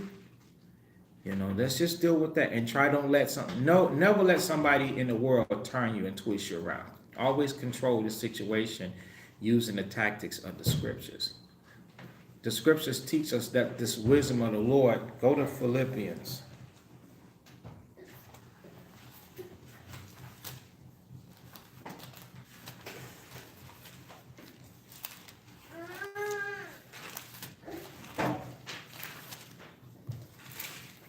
Philippians 4 and verse 7. This is Philippians chapter 4 and verse 7. And the peace of God, which passeth all understanding. Okay, hold on for a second.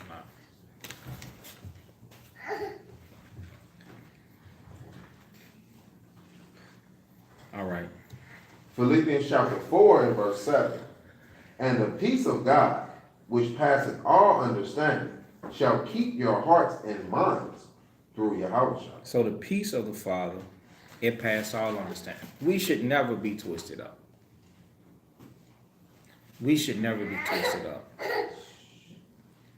We should have the ability to bring the conversation to, even if we don't win, meaning even if we don't get our way, they still confounded because they know that they own something crazy. So in the case, an example that I had gave was like profanity. If he's using or she is using profanity, somebody that's in the world and you in the truth, you know, you would say, make them think, you don't like me cussing at you, right? And then you don't dance, don't let them go to nothing else. Let them answer that question. And they're gonna say, okay, hey, well, okay, I'm with you, right? Just keep right there directing them. No, answer that question, right? You don't like me cussing, right? Right. So I don't like it when you cuss at me. But we just read it in Luke chapter 6 and 31. So you gotta learn how to use the scriptures to pass the understanding in their mind, because the Most High confounded them with this wisdom that we have. He brought it to nothing. Where's the wise? Where's the disputer? They can't take this wisdom that we have. We just got to know how to use it. The scripture said, a wise man use knowledge aright. We got to know how to use this word, this gift that the Most High gave. Not to harm or hurt. I don't cut them, not to cut nobody, but to help them see their faults and their mistakes. And we got to use the scriptures to do it. Okay, so moving to the next thing. Single parenting. There's a lot of single parenting that's going on. And why are we in situations to where we are raising children alone?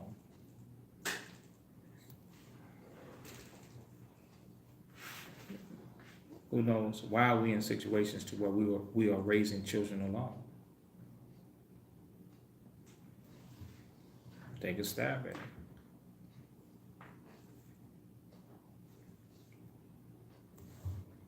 Nobody? Because man committed how do I say this? For word. Just make it a sentence. You always do that. Okay, so the fathers left the homes.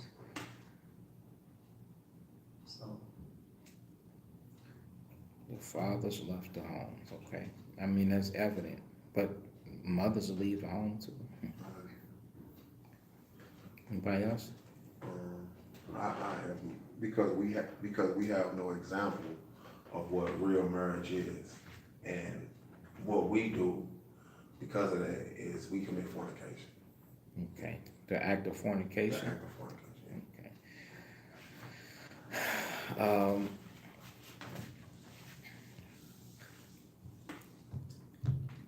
Samuel, let's go to the book of Samuel.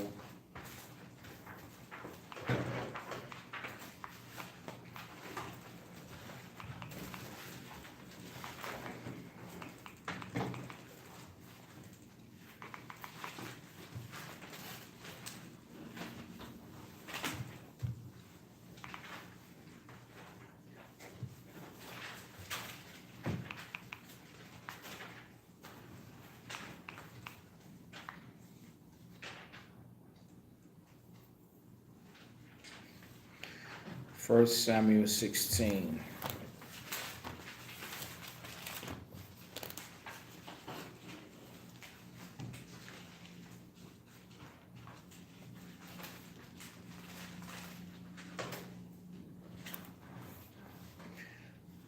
First Samuel 16 and start verse 6. This is 1 Samuel chapter 16 and verse 6. And it came to pass, when they were come, that he looked on Eliab and said, surely the Lord's anointed is before him. Right. A lot of times when we look at one another, you know, we be like sent from heaven. You know, this is a gift from God, man. You know, we be praising and we be thanking God the Most High for the person that we end up being with, not really realizing that that person is not of the Lord. But that's what we think. That's what we think. That's how we feel. That's how we see it. Go ahead. But the Lord said unto Samuel, But the Lord said unto Samuel, go ahead. look not on his countenance. That's what we did. We looked upon a person's countenance. Okay? Brothers, you know, we ain't looking in before this truth. We wasn't looking for somebody's spirit. We wasn't looking for somebody's behavior. We wasn't looking for somebody's actions, for their fruits. It's the same thing, sisters. Y'all wasn't looking for somebody's fruit, for their actions. You was looking at the countenance. When the Lord said, look not on his countenance. Okay? Hold this and go to Ecclesiasticus.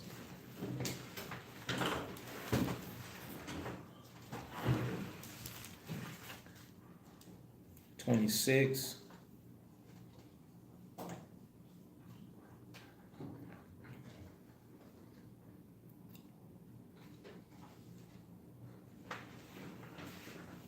So though a lot of people struggle with the actions of single parenting, you got to learn where you went wrong at so that you don't repeat the same pattern. Because if you don't learn correctly and you repeat the same situation looking for a different outcome, you're going to end up in the same place. Ecclesiastes chapter 26 and verse 19. Ecclesiastes 26 and 19. My son, keep the flower of thine age sound. Nah, so you're supposed to keep it sound, meaning strong. Now that you're in Christ, now you got to keep it strong. And how do you strengthen it? With the knowledge. Go ahead. And give not thy strength to strangers. What's the stranger? Somebody that's now far from this truth. Somebody that's far from this truth. That's what a stranger is. We went over that a week or so ago. A stranger is somebody that's not applying the scriptures. Go ahead. When thou hast gotten a fruitful possession. What type of possession? A fruitful possession. So now this is to a man. When you see a fruitful possession, not somebody with a big old butt. What's that song LL used to sing? Brenda got a big old butt. Oh yeah. Irene got a big old butt. Doing the butt. Hey, we even made a song out of it. We thought the stuff was cute. That destroyed so many households, man. Even sisters. When you see a fruitful possession, fruitful is an application of the Lord, application of the Most High. Go ahead. Through all the field. Through all the field. The field is the nation. So that's where Israel, that's where we went wrong at. Israel, you didn't do no proving when it came to these people. You did like Samuel looking, when we're going to go back and finish that, but Samuel was looking for the king, that the Most High, looking for Jesse's son. And when he saw Jesse's sons, You know, when he saw that statue, he was like, phew, yeah, this big old dude right here, people gonna fear him. They're gonna respect him. He's stout and everything. Surely the Most High is with him. The Most High was like, nope, nope. And that's how we be. We look at the legs of a person and we think that because God gave her big thighs, he treated her special. Think that because the Lord gave her fair skin, fair doesn't mean light. It just means, you know, nicely, calmly, without blemishes and things like that. Or people without blemishes, God gave them favoritism. That's a trap and a trick that God created. And a stumbling block for everybody that don't listen. That's what that's for. Whenever you're going to make something, you got to make it good. You ain't going after somebody knock-kneed, pigeon-toed, and cock-eyed. No, that ain't no test right there. You like, who want that? That ain't the lust of the flesh. You ain't going after that. You going after the damsel that's in distress.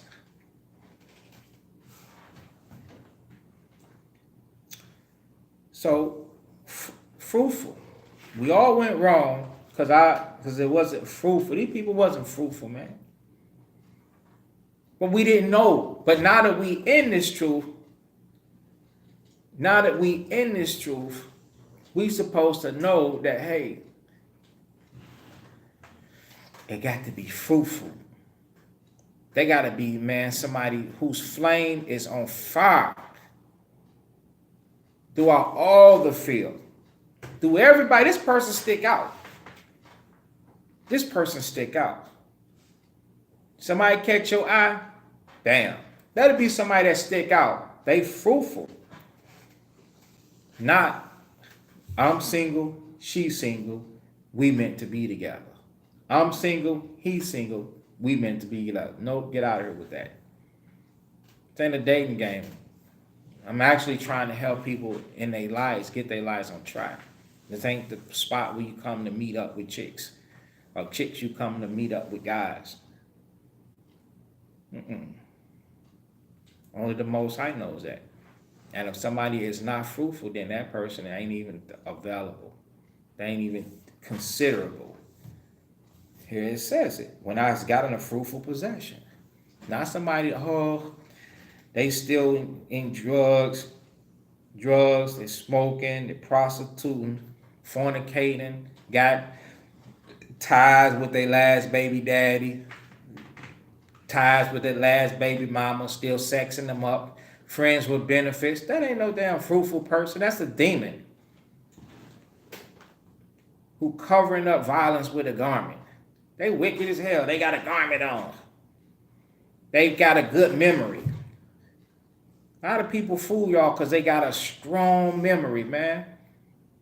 So do people in elementary school. I think they learn their ABCs. They got a strong memory. Here they getting the elect. Y'all gotta be smarter than that. Sow it. See that? Bam! Hit that. Sow it then. When she's fruitful. Right? If she ain't fruitful, she's nothing. So we ended up being single parenting because we didn't have this understanding of the scriptures. Now, your walk is like everybody else's walk. We fighting a good fight. And you get your love and fellowship from the brother and the sisterhood. High holy days, feast days, the communion that we break, the fellowship of the Spirit. Ask the Most High to take that spirit away, because that spirit got you where you at. And when it's time come, when you grow and somebody else is grown, the Most High will definitely put a fruitful possession in your life that will help you as a woman. But we don't know when that is, and we don't know who that is. So for right now, why torment ourselves with thoughts? All you single sisters out there with children, the first thing y'all want to do, that's in the world. You want to continue. That's the world. Don't make this truth contingency upon, oh, I can make it if I got help. I can make it if I got somebody to help me. Because I'm used to not being by myself. You used to whoring is what you're used to doing. That's what you're used to doing. And brothers, it's not just sisters, it's brothers too. Used to whoremongering themselves. I'm cool. I got me a chick, I'm cool. I got me a girl, I'm cool. Some brothers don't know how to be by themselves. Hey, air your body out, man. Air yourself out. Air your mind out. Get over your bumps and kinks. Get over your blemishes. Get right. Establish yourself. First of all, being fruitful in the law, statutes, and command and application. Chasten yourself with discipline.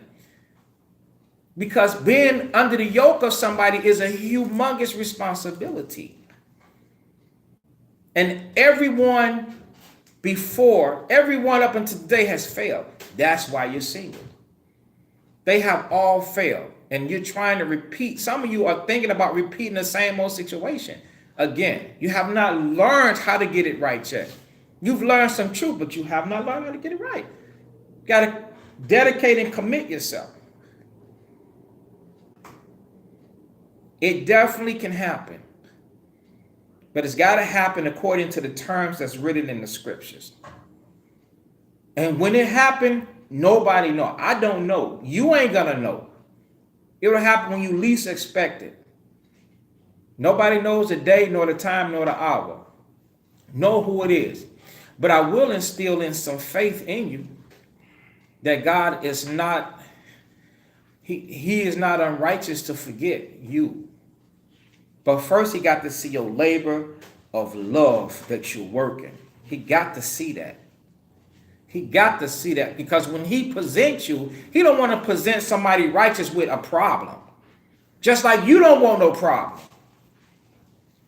So here it is. We're here to earn out all your problems, and he has led you to the right place. Somebody that's going to show you your problems and your faults and help you prepare yourself for your future. And remind you and show you and teach you about your past so that it never come back to haunt you, or it's gonna haunt, or it never, or you never. History repeats itself again, because history hurts. Hindsight is 20/20. We can see perfect the past. The present seemed to be foggy, and we know nothing about the future. That's why we need faith. But there is hope. The first thing we got to do is grow so that we can be fruitful. Every single person have to grow and be fruitful. And then you are good for the Most High's use. And he already said it's not good that man should be alone. Let me put together a help meet for him. Somebody that can help you. So you sisters, he'll give you to some brother as a gift that way you can help. You brothers, he'll give you a sister for you to help her and for her to help you. But you got to let go the dirty little secrets. You got to let go the lust of the flesh, the lust of the eyes, and the cares of this world. And you got to flee these times. So, where do we stop at? 20 Ecclesiastes 26 and 20. When thou hast gotten a fruitful possession through all the field, sow it with thy own seed, trusting in the goodness of thy stock. Then you're going to be trusting in the good. Then you're going to be confident, like, hey, man, I'm going to have, this going to be a good child. Because you a good brother, a good, and you're dealing with a good sister. You say, man, this sister is strong. This is a soldier. This sister is a reflection of me, just like me. So thy race which thou leavest may be what? Magnified. Now this is all about building Yasha'Allah. Building the race is talking about the Israelites. And you definitely don't want to be attracted to a heathen, which the Lord said, put away. No Israelite should be lusting. And some of you do. You be on there lusting after Asians, lusting after Europeans, lusting after Arabs, lusting after the other dark-skinned races. Are they pretty? Lusting after all these different nations. They're pagan. The Most High said, no, put these peoples away and magnify your race, having the confidence of their what? Good descent. Everybody understand that? All right, go back to 1 Samuel chapter 16.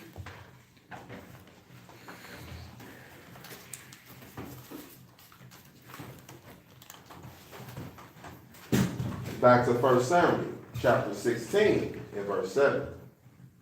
But the Lord said unto Samuel, look not on his countenance, or on the height of his stature, because I have refused him. For the Lord seeth not as man seeth.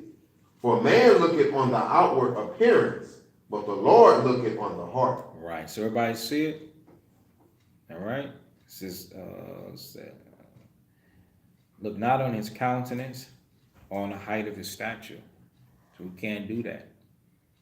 Sisters can't do that. And brothers, we can't look at the physique of a woman. Like had Toby said, I take not this my sister for lust, because I have refused him. For the Lord said not as man said, for the Lord looketh on the outward appearance. But I'm sorry, but man looketh on the outward appearance. But the Lord, he looketh on the heart. So moving forward, we gotta learn how to look on the heart of a person. And how do you learn to look on the heart of a person? It takes time. It says prove a friend. That means that you got to get to know a person first. Go to 1 Timothy.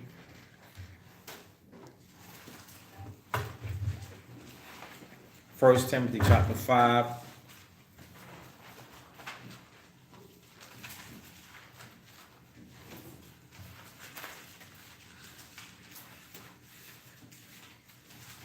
Okay, 1 Timothy chapter 5 and verse 1.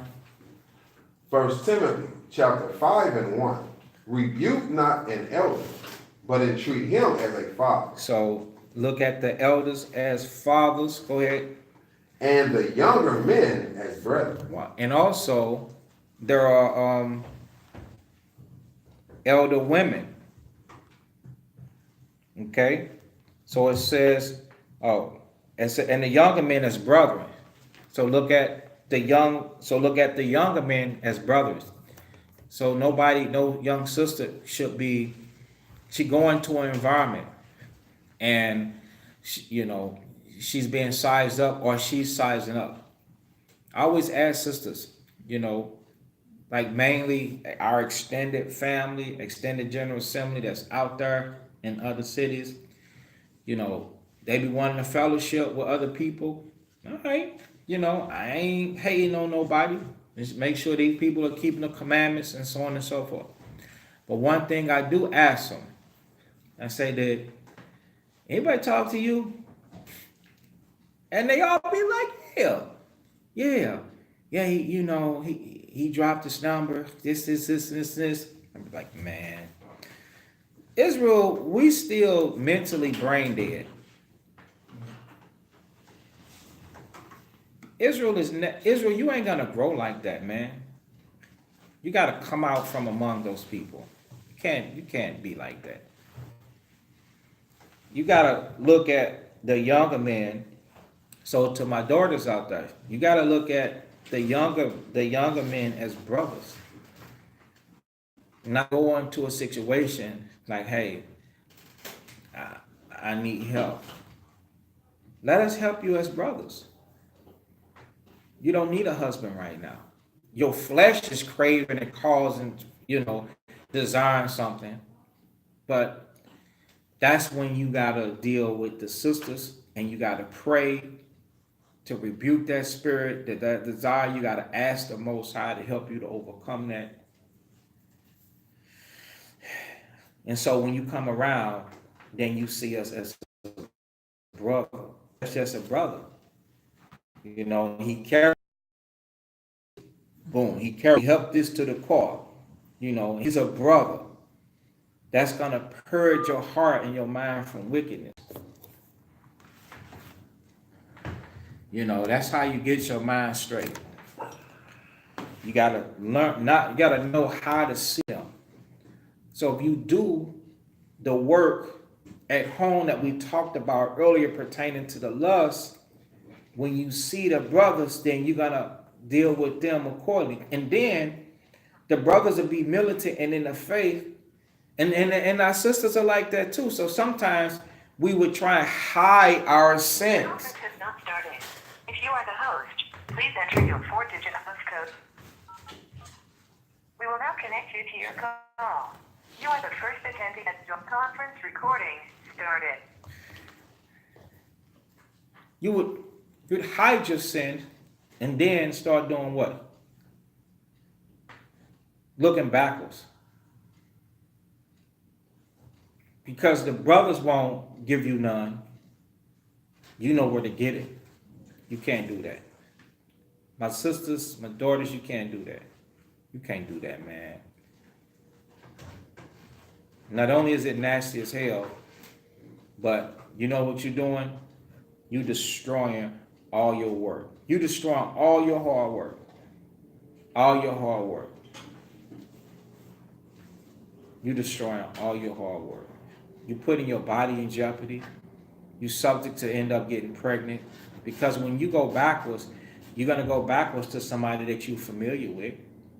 And when you're familiar with that person, I don't advocate what they call it, protection, sexual protection, or condoms and stuff like that. The world does that. But when you go backwards, you're not using no condoms. Because you're so used to that person. It happens in a moment of time. And you be looking for that love, man. You're going to end up with an affection. The Most High is going to judge you. And that person going to leave, and that person going to go on down the road. You don't end up pregnant. You're going to end up with an infection. And you're not going to like that. So you can't do that. You're going to have to store the flesh. You can't make provisions for the flesh. What is provision? Food. What type of provision that you can give to your flesh? Phone calls, texts, likes. You can't do none of that, man. You got to flee. The scriptures say flee fornication. Excuse me. Fornication is not the way the wind blows. Fornication is inside of a person. The Lord said, run like hell from that person. Run. Run. You see them track stars. Y'all ever seen somebody run track? You said the track meets? Yes, sir. I mean the big dogs. The ones that go to the Olympics. They run in the gold and the silver and all of that. Now just imagine somebody step up there and say, hey baby, how you doing? And then the fast one, pew, she just run. Like, what? That's how you're supposed to be. That's how you're supposed to be. All right? So you got to look at these people like brothers, man. And brothers. So it says, the elder women as mothers, okay? And the younger as sisters. So you brothers don't look at the older women like, she could use a man. I be a man. Nope. Look at her as a mother. And then you got, trust and believe, you got some middle-aged women that are older than them, and they don't look at them as older, but they're elder women, and they like, I could do that. Just like, the woman, she like 70-something years old, she's a vegan, bodybuilder and stuff like that, raw vegan bodybuilder, so they got her on YouTube, and they showing her in this bikini, and her husband, he's the same age or something, and he has aged drastically. But her, by her natural eating and health and exercise, she probably looked like she's in her late 40s or something. Brothers, I've heard brothers be like, I do her. See, that's not what you do to people. It says, look at them as mothers. You understand? You're not thinking about doing your mother. Look at them as mothers. So Israel, you can only train your thought and take these, and get your mind together when you work on the self-lust, when you work on those things like refraining yourself from your own appetites. Then when you come around people, when you get in an environment, you're not thinking about positions. I'm gonna put her in this position. I can put her in that position. You know, you're not gonna be thinking about that. Or and sisters, oh, he could do wonders with me. You understand? You ain't gonna be thinking like that. Then it says the younger as what? Sisters. That's right, sisters. So you young brothers, when you see these sisters, these women, they start off with, when you see these women, sisters, that's just a person. And then she grows and matures, you understand it, and then, you know, as communication, you know, then you feel like this is my sister, this is a sister. You know, you don't just put a bullseye on her butt. Back, I mean. You can't do that. Hey. But that's how we're thinking though. But you know how we're thinking. You can't just do that. Time you approach somebody, that you're looking at them the wrong way. Then it says without purity. See, your mind has got to be pure. You know, so single parenting, you know, you got to get your strength from the body, become family, and be patient, you know, and the Most High, you know, don't run off, you know, the Most High, when everybody is ready, the Most High will marry y'all brothers and sisters. And then don't cheat yourself. We all cheated ourselves. Anybody in here, you know, have you experienced a big wedding? You was in a wedding, you got married? What? Like, the youngest blood in her. You're like, like, what?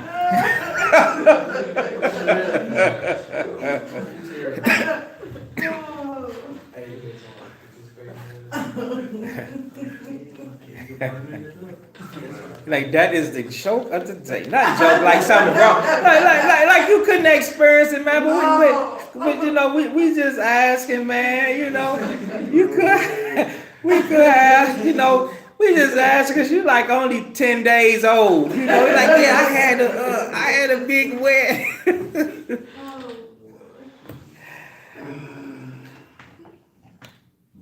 But so, you know, I have, you know, in the world it was short-lived.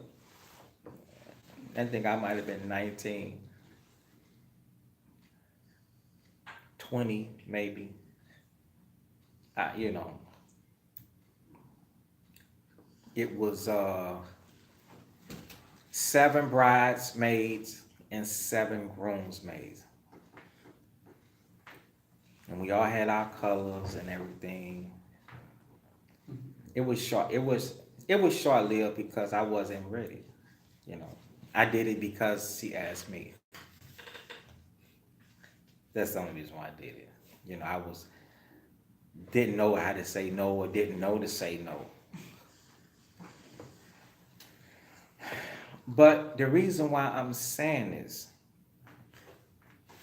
you know, is because I don't want you brothers and sisters to cheat yourself. Let us do it big time. I mean, let us blow the roof off. You understand? Let us do it right. Do it right.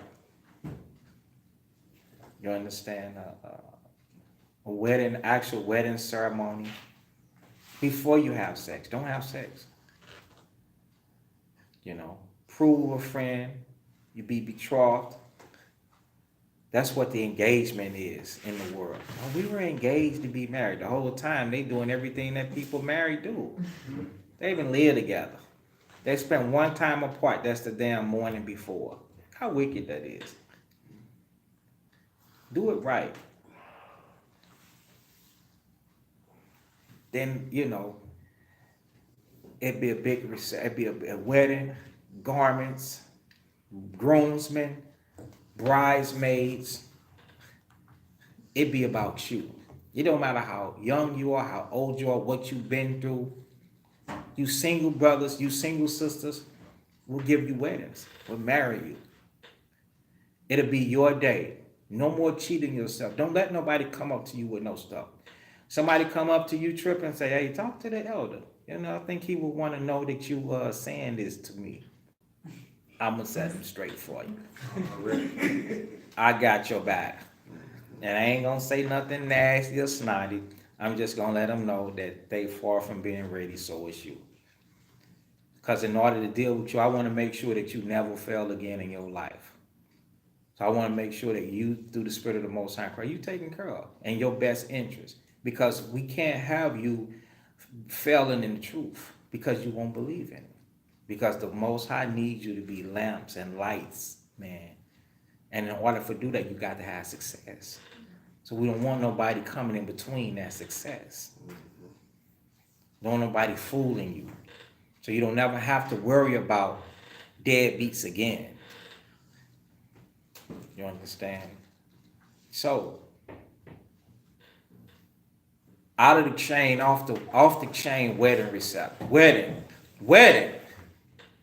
A wedding. Then the reception. All about you. Do you know how many people gonna be watching you and looking at you? The whole time you ain't never been with this person. That's the way it's supposed to be.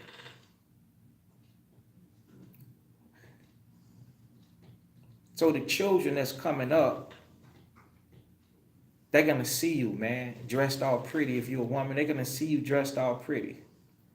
And what you think they're gonna remember?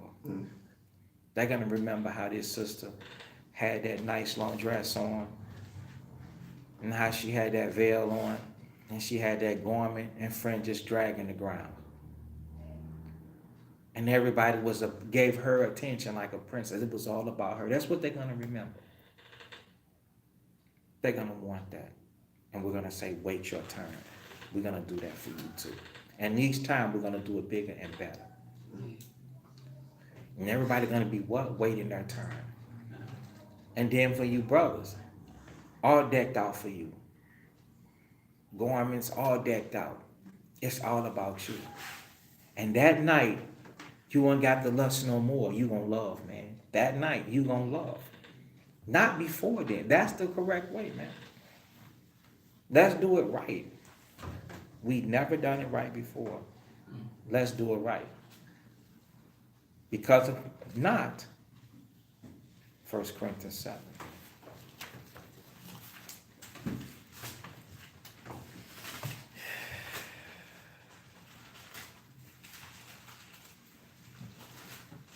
And the latter part of verse 7. 1 Corinthians 7, the latter part of 14. If not, read that. 1 Corinthians 7, latter part of 14. Else were your children unclean. Your children will be unclean. You don't do it right, Israel, your children, they will be unclean. Because you'll have one parent teaching them the commandments, another parent not teaching them the commandments. Your children will be caught between two opinions and like, what do? They take me birthday parties on the Sabbath. They take me, they do this, oh, I want to go there. I don't understand. They want to eat eggs and pork bacon. Not understanding. I like bacon. You're like, we don't eat that. See? It's only one way, man. And we're going to have to hurt ourselves getting to that way. But anything that's worth having is worth fighting for. And we got to fight for our lives to make it happen. That's what you got to know. And each and every last one, you can have that. But you got to make a sacrifice to get it. And we'll help you see it through. We'll help you get there. But you gotta do the work. You do the work, we'll do the decorating. Right? That's right. You just gotta get there. You do the work, we'll do the decorating for you. It'll be your dream come true, man. You let us know what you want. You arrange it. Your color, your scheme, your time, your taste. Just like you always wanted when you were a child. Stop selling yourself short, man. That's the Most High. He allow that, man. All right? Con, yes, sir. Yeah, Ecclesiastes 4, pertaining to, this sisters that single parents and, waiting and things of that nature. The Most High, He's perfect in everything that He do. And like the examples that was coming out on how the single women that's parents supposed to be, also how single brothers supposed to be, the Most High give us support. In every category, in every matter, example pertaining to life on this earth and in this truth, the Most High gives us support. So for the single parents, the single women and single parents, Ecclesiastes chapter 4 and verse 10.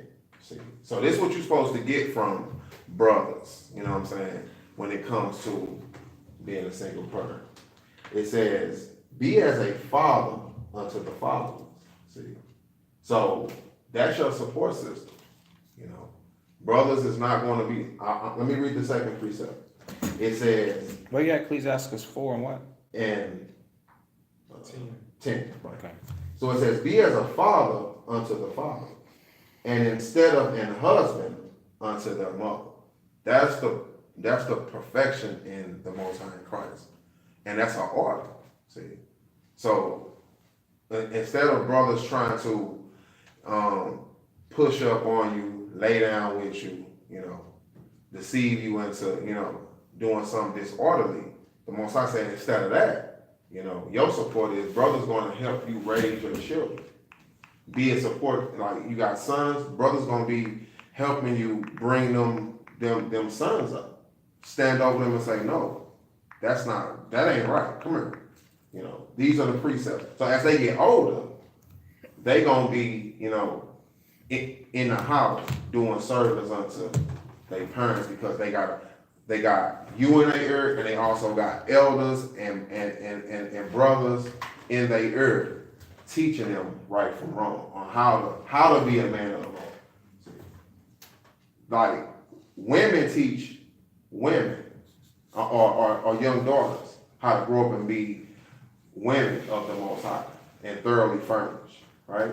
So also women correct the young, like the young boys, but the men stand over those young boys and bid them and show them and guide them and lead them and raise them up in the spirit and teach them how to be men of the Lord. This is a beautiful attribute that the Most High have for what? Single parents. So the support system in Christ is perfect. It goes with Ephesians 4 when the Most High say that we be all fitly joined together and compacted, the body being self-edifying. See? So that's just more exhortation towards what? The patience and the knowing that, you know what I'm saying, the endurance in being a single parent. You see, it might be more there. So then it says, so shalt thou be as the Son of the Most High, and He shall love thee more than thy mother do. See? So this is a thing to where the Most High, He's going to be there for us all and give us the more earnest of His Spirit and love us more than even our mothers do when we sacrifice and do things like this. So. All right. So somebody said, so do we pretty much clear on the single parenting? Okay. Someone said that sometimes I struggle with my financial situation. Then they said be wanting to do more for the sanctuary and my house. Okay. Deuteronomy 8.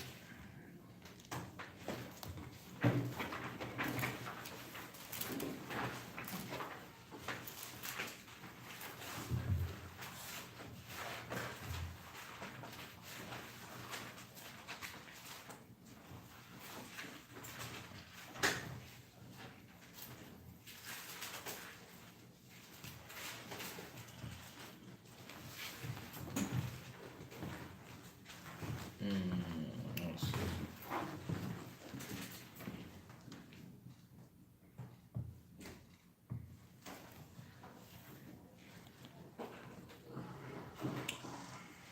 Sometimes I struggle with my financial situation. Okay, be wanting to do more for the sanctuary and my house. Wanting to do more for the sanctuary. If somebody is concerned about doing more for the sanctuary, just scratch Deuteronomy 8, y'all, I'm sorry. If somebody wanting to do more for the sanctuary, there's nothing wrong with that, but the truth is, this is an effort that's collectively supposed to be done as an assembly, as in a body. And let's go to Corinthians, and not just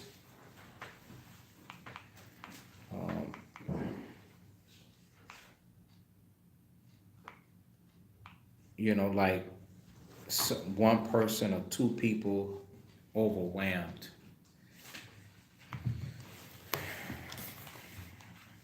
Make sure I'm going right. 1 Corinthians.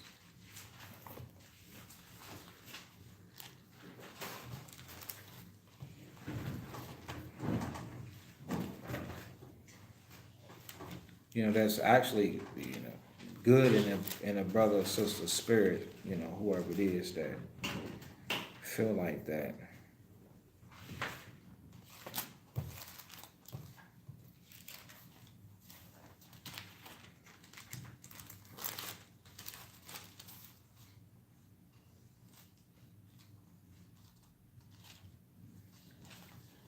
It's where they're talking about the alms at, where is that? No. No. 2 Corinthians 9.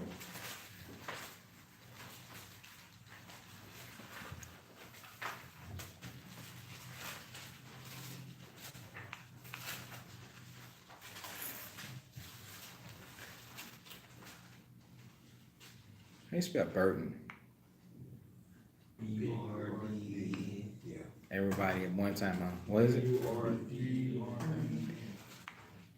B-U-R-D-E-N, right, okay, I got you. I was having a brain moment. 2 Corinthians 8, and we're very close. In verse 11, start there. This is 2 Corinthians chapter 8 and verse 11. Now therefore perform the doing of it, that as there was a readiness to will, so there may be a performance also out of that which ye have. Right. So what Paul was doing, he was taking up collections from Gentile churches, other Israelites. And by him being the elder over all those churches, that was over other elders, because he was teaching them. All these letters, they were wrote to the elders.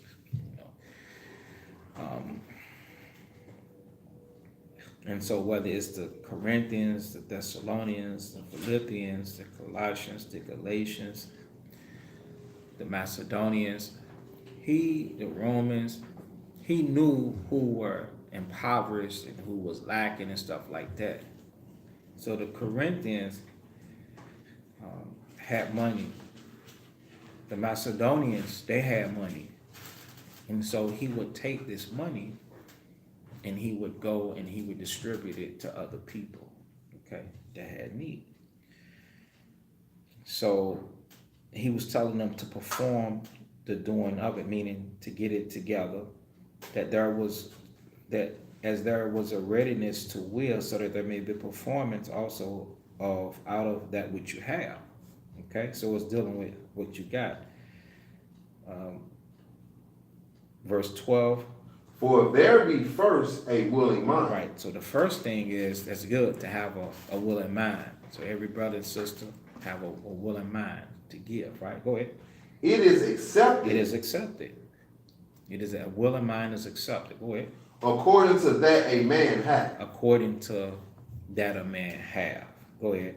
And not according to that he hath not. Right. So whoever said, well, you wanting to do more. If somebody is feeling like that, that means you're already doing something, and you want to do more. That's fine. But if you're not able, then you're not able. You know, and that's why we got other members in the body to collectively help out.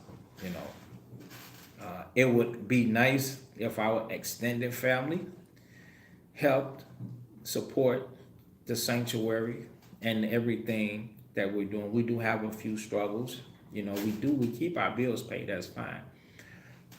But there are some things that we would like to do that, you know, kind of forbid us. We scraped all summer together. We continue to make the rental companies rich. It'd be nice if we had our own vehicles. That's one. Another thing, I can't speak of just shot crops. Is gone. So if y'all saw the street teaching, y'all will hear it jacking all up, and I'm down in front of it trying to push the wire this way and push the wire that way to see, you know, we're definitely, you know, in need. We definitely want to travel and want to get out and tour, you know, the states as much as possible, because the more Israel preach around the planet, the more people wake up, the stronger we become. And hopefully that our sacrifices that we make are pleasing to the Lord, to where he's saying, okay, that number is fulfilled. So we got people that are dedicating, you know, their lives to doing this. So, you know, we definitely need some help and support. Because nobody pulls up and say, here, you know, here's fuel, or here's tickets, or here's rental on us, or here's whatever, here's food, you know, on us. So we gotta do this stuff all by ourselves. And when we run short, you know, you brothers and sisters that are extended family, you know, you're supposed to participate and help chip in too. Okay, so now read verse 13. For I mean not that other men be eased, and ye burdened. Right, so he said not that some should be eased and you burdened, because if one person is, what y'all don't know is, I'll straight give, if I see somebody get overgiven, I'll give it back. I say, no, you take this back. Anybody in here I gave alms back to? See? Look at them. Look at their hands off. Huh? Regine, whatever. Okay, I don't know what to mean. Raise your hand. Could you Raise your, yeah, you raise your hand. Okay. I'll give it back. Because it's not for others to be eased and you burdened. It's not about that. Read the next part. But by an equality. But by an equality. That means that we all chip in. There should be an all unity thing, man. Because there's a spirit associated with that. Y'all just think, oh, Shem is saying give. No. The Most High is saying it. He's trying to see where your spirit is, where your heart is. You got to work out your own salvation. And if other brothers or sisters are picking up the slack, and somebody is easy, I catch that. I'd be like, no, because they're gonna make that person feel some type of way. Real talk, that's gonna make that person that's burdened eventually feel some type of way. I'm not giving an adversary reason to feel no type of way, or reason to challenge you. Say no, don't do that. Hey, just go ahead and keep it. You're gonna need it. Save it, put it towards something else. Save it for yourself. Do something else with it. So nobody should be burdened and nobody should be eased, but by an equality. So, send up prayers.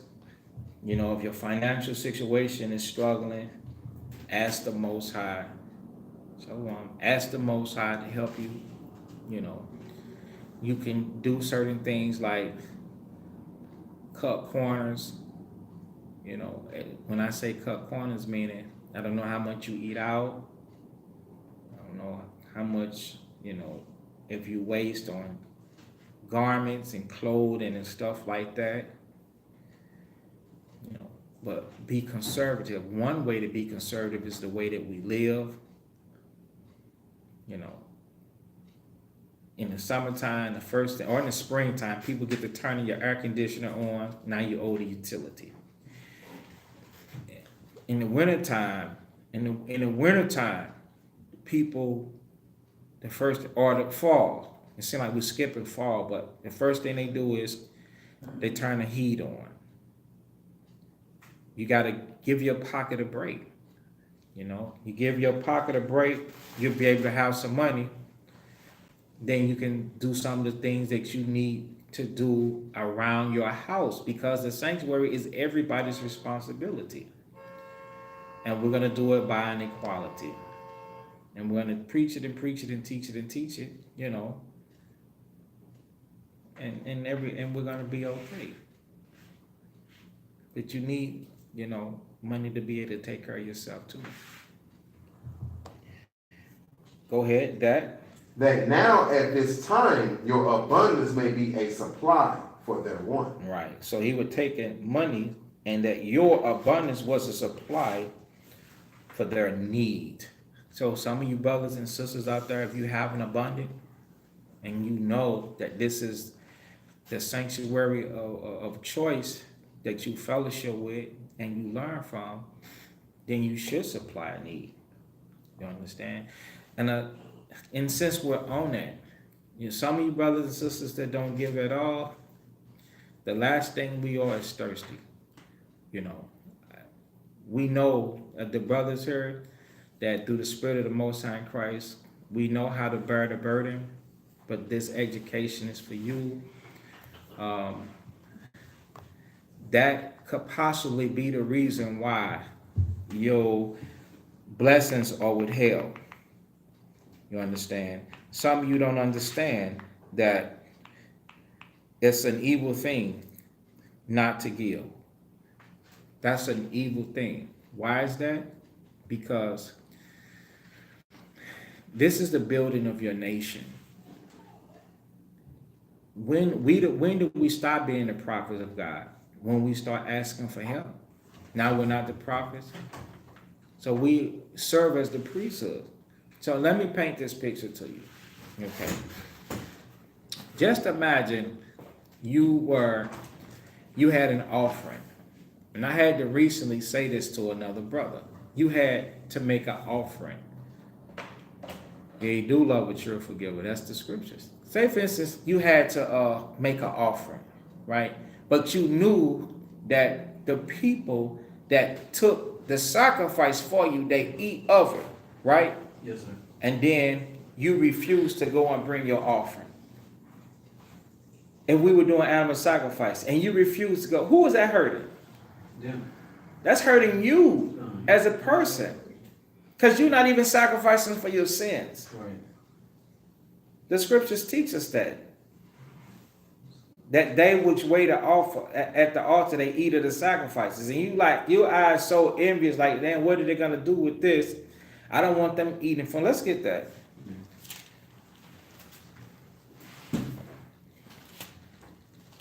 Stay in Corinthians. It is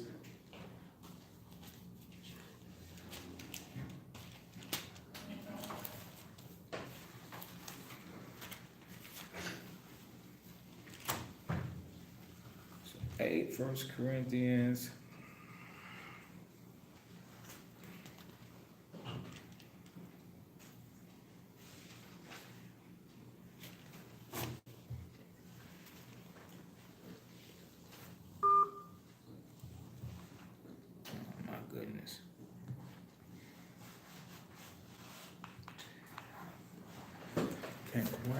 both gone. I need somebody to get that conference call back. Yes, can you call the conference? It cut off again.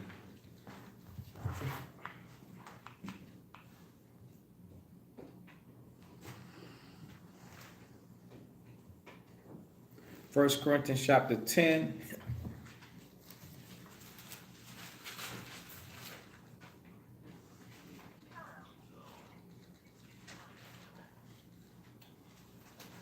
In verse 18, 1081. Enter your 4-digit host code to open the conference. We will now connect you to your call. You are the first attendee, and this is the conference recording started. All right, 1 Corinthians 10 and verse 18. It says, behold, Israel after the flesh. So now these are Israelites, but what's the issue and what's the problem?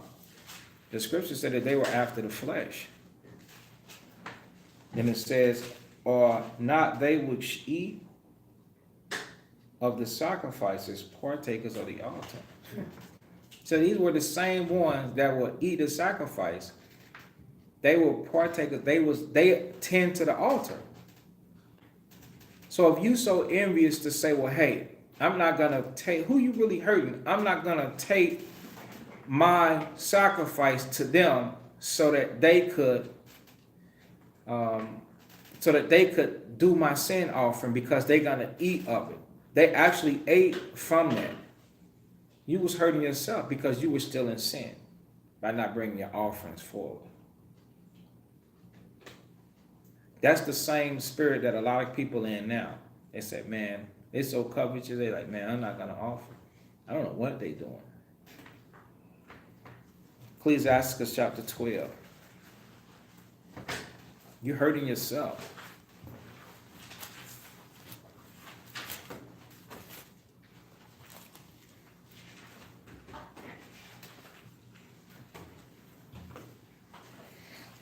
Ecclesiastes chapter 12. We're going to read it slow. In verse 3, read that. Ecclesiastes chapter 12 and 3. There can no good come to him that is always occupied in evil. So that's one situation. Here's a brother that's all or sister always occupied in evil. Read the next thing. Nor to him that giveth no alms. Nor to him that giveth what? No alms. Two different types. So now read the first line, but then skip to the second. Do you understand what I'm asking? Read it. Now listen to it very closely, because some of you looking for good to happen unto you. Read it. There can no good come to him that giveth no alms. That's the word. That's not me. And you might wonder why. Here's your answer. Go to Matthew 19. You're looking for good to come, but it's not coming. It's not on the way. Nobody can tell you that it's on the way. You've been looking for it for a long time, and you wonder why. Every man, woman, and child supposed to be building. Every man, woman, and child pay taxes, don't they? The children get a job, don't they have to pay Caesar? The tax season come, he don't care how old they are. They were old enough to work, they take taxes from them. So you give Caesar unto Caesar and give the Lord unto his, because the Most High is running the program. The Most High is the one building these sanctuaries that are scattered. Got us with lights on and trying to buy equipment and all this type of stuff. Trying to have us travel and go teach this word and wake people up and build greater. You understand? So that our name is not stamped out. We're in the reviving period. Okay? Matthew 19 and verse 16. Matthew chapter 19 and verse 16. And behold, one came and said unto him, Good master, what good thing shall I do that I may have eternal life? Right, so the guy came to Christ and said, Good master, what good thing that I may do? Is that right? Sure. Right. What good thing that I may have eternal life? What good thing shall I do?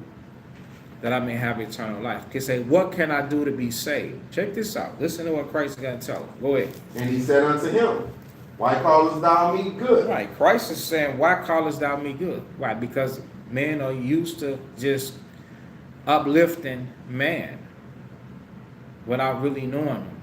Go ahead. There is none good but one, that is God. But if thou wilt enter into life, keep the commandments. So everybody here will acknowledge that they're keeping the commandments. It's going to get deeper though. We know the story, but we never looked at it in this angle, and we have to show it to you like this. Read the next part. He saith unto him, Go ahead. Which? Yahushua said, Thou shalt do no murder. Thou shalt not commit adultery. Thou shalt not steal. Thou shalt not bear false witness. Do we not know that the person that's doing this interview, which is the Messiah, already knows this man's future? But so this is for us, not only for this man.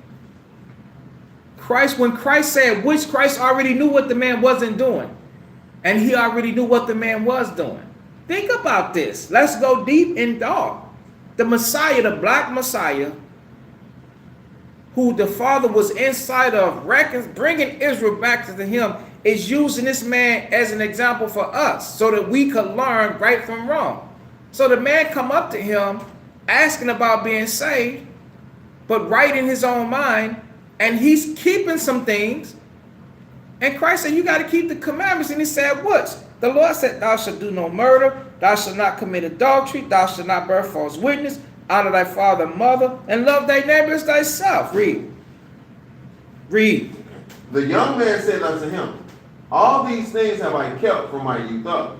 What lack I yet? I be doing it. That's what we all saying. We're saying we're keeping the commandments. What am I lacking?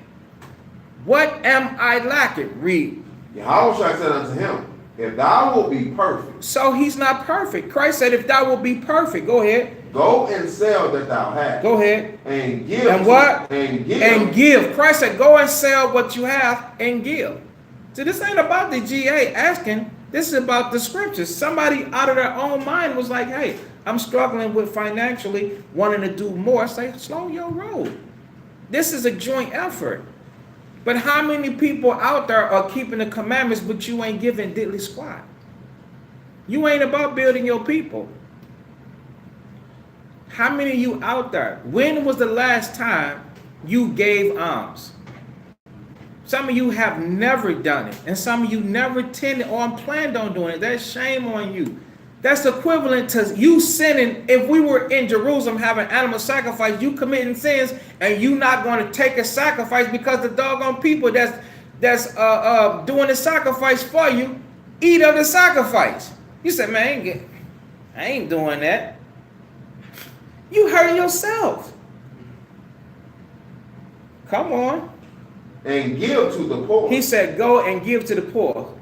Now, do we think that we are finna go and give out hard-earned money to panhandlers and people on the street? The answer is no. Why? Because the society has turned them into crack babies and heroin addicts and alcoholics. So you're not finna contribute to drugs, but you are in participating environments to where you see Israelites struggling to keep these laws and teach these laws and promote these things.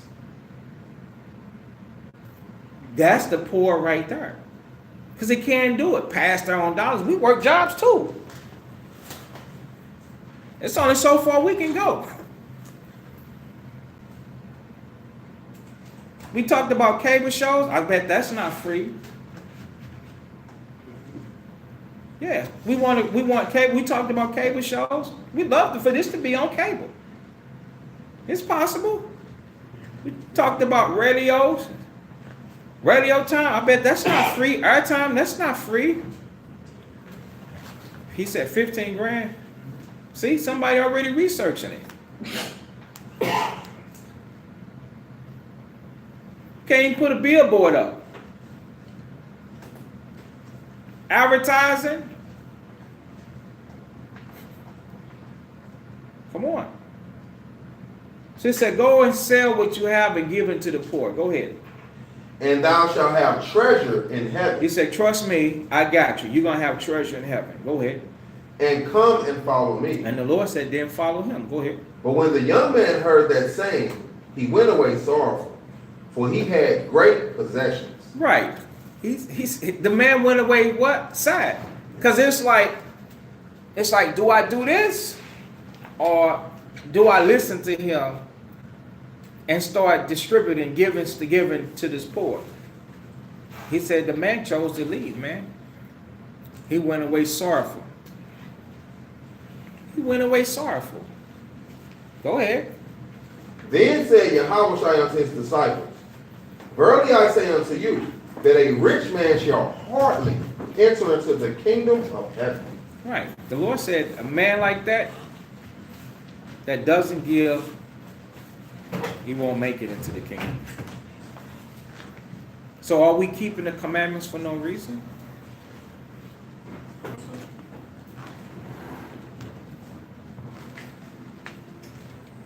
Are we keeping the commandments for no reason? That's what you ought to ask. Because you keeping the 10 Commandments. You're doing everything you possibly can. You even wearing a dress, my sisters. You even start rocking a beard, brothers. But you giving no alms. Are you Matthew 19 and 16, brother? Are you the brother that got your riches to yourself? Don't be this brother, because this brother doesn't make it. Read. And again I say unto you, it is easier for a camel to go through the eye of a needle. We can't even imagine that. As a matter of fact, you know that a camel ain't going through an eye of a needle. You know how a needle is this little sewing needle that showed them fringes on your garments? Now you take a 15-foot, a 20-foot camel, and you're going to take them through that little bitty pen. Christ said you'd have better success getting him through there than a person like that entering into the kingdom. Now we all struggle, but don't struggle so much that it ends in that it results into covetousness. Okay, we'll read about that, about having but little, not being afraid to give according to that little. Okay, go ahead. Is that it? Than for a rich man to enter into the kingdom of God. Right. Tobit chapter 4, and then we'll go to the next one, and last and final one.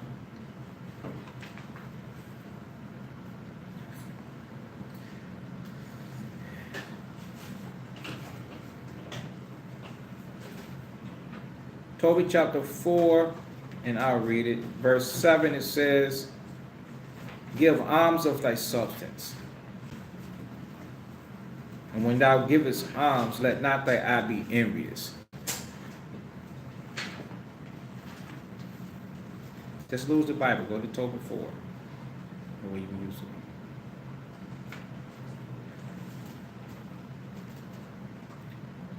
Neither turn thy face from any poor. We just read what happens when you do. And the face of the Lord shall not be turned away from thee. Verse 8, read that. If thou hast abundance, give alms accordingly. Right, so we read that too. What to do when they had abundance. That their abundance, it was in 2 Corinthians 8, that the abundance of the Corinthians would help the want of others. It says give accordingly. Go ahead. If thou have but a little, But if thou have but what? A little. So Israelites, even if you have but a little, go ahead. be not afraid. Be not afraid. Meaning don't feel that this is going to hurt you. Go ahead. To give according to that little. To give. Don't be afraid to give according to that little. Why? Because for thou layest up a good treasure for thyself against the day of necessity. For thou layest up a good treasure for thyself against the day of necessity. Meaning someday you yourself is going to need help. And then the Most High is going to see that you've been helping who? His sanctuary. You've been helping others. Because the sanctuary is made to help others. So now when it's time for you to need help, the Most High is always going to be there. And that's why, you know, when you ask the Lord to help you, He'll help you. You pray brothers and sisters need jobs. So brothers and sisters, some of you out there, you can't even find a job. You can't even pay to work. You want to volunteer, they don't even want you to volunteer. Turning you down. All right. So, because that alms do deliver from death. All right. And suffer not to come into darkness. I've seen this in my lifetime with people. People, they need help. They go into sin. They catch bad spirits. But they were givers. And they understood, they believed, and they understood what giving is about. So what did the Most High do? He didn't allow them to stay into outer darkness. He brought them into light because they were somebody that Satan took advantage of. They were givers. Satan took advantage of them. He sent his servants to retrieve them. They came back into light. For alms is a good gift unto all that give it in the sight of the Most High. Why? Because it helped others. Okay? So we're at the end, Israel. Hold on. 5 minutes. Remember, so now the last one, somebody said that they were suffering with, it says, remembering the scripture when correcting somebody. Okay?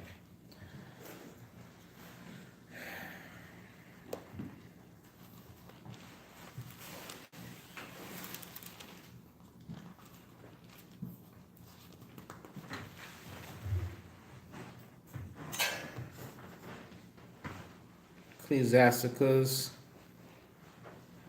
I'll make it short. I try not to. I don't want to cheat nobody.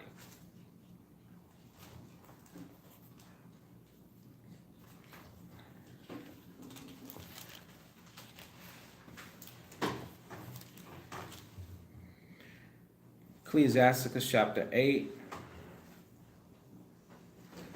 and verse 8. Ecclesiastes chapter 8 and verse 8. Despise not the discourse of the wise, but acquaint thyself with their proverbs. For of them thou shalt learn instruction. So the person that wanted to, I want to make sure I remember the scriptures. Okay. First of all, you got to be attentive. The scriptures say, be acquainted with what's being said, for of them thou shalt learn instruction. And how to serve great men, what with ease, meaning you're not going to have a problem where I don't know what to do. Verse 9. Miss not the discourse of the elders, for they also learn of their fathers. And of them thou shalt learn understanding, and to give answer as need requires. So you're going to learn how to give answer as need required. How do we correct brothers? Okay, how do we correct sisters? How do we deal with situations? Deal with it like that. 2 Timothy 2.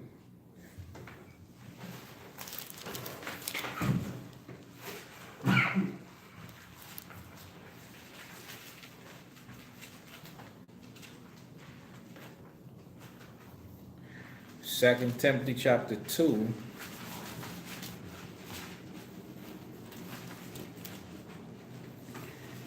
And verse 15. Read that. 2 Timothy 2 and 15. Study to show thyself approved unto God. So the first thing is you got to remember to do what? You got to study.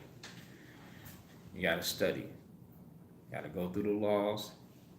Study the laws. Study the precepts that line upon line, line upon line, here a little, here a little. Study the precepts. When you learn how to deal, with somebody. When you first and foremost, you got to remember the precepts that pertain to you, because you're the first victim of these precepts. You understand? They cut you first. So you know what the precepts have the ability to do. Enlighten the eyes. You understand? Making wise the simple. So you got to study the things that you yourself has been through, right? a workman that needed not to be ashamed, rightly divided. So I can, divide what's right and what's wrong. I can discern what's good and what's bad. Based upon, now go to Ecclesiastes chapter 1.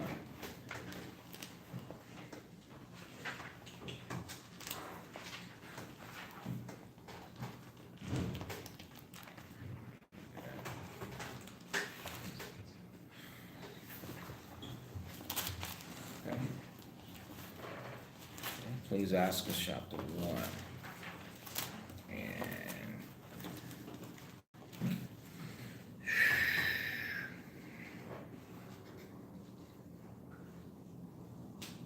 verse 6. Ecclesiastes chapter 1 and verse 6. To whom hath the root of wisdom been revealed? Or who hath known her wise counsels? Unto whom hath the knowledge of wisdom been made manifest? And who hath understood her great experience? Right. So understanding the Bible and the scriptures to help ourselves so that we can help others, it comes from going through experience. So basically, we only can help people on the things that we have personally experienced. Yeah. If you ain't experienced on, how you gonna help somebody on that? You ain't gonna be able to help somebody on that. You can sometimes, some of us can't even help ourselves. We want to correct others. Psalms 111, 10.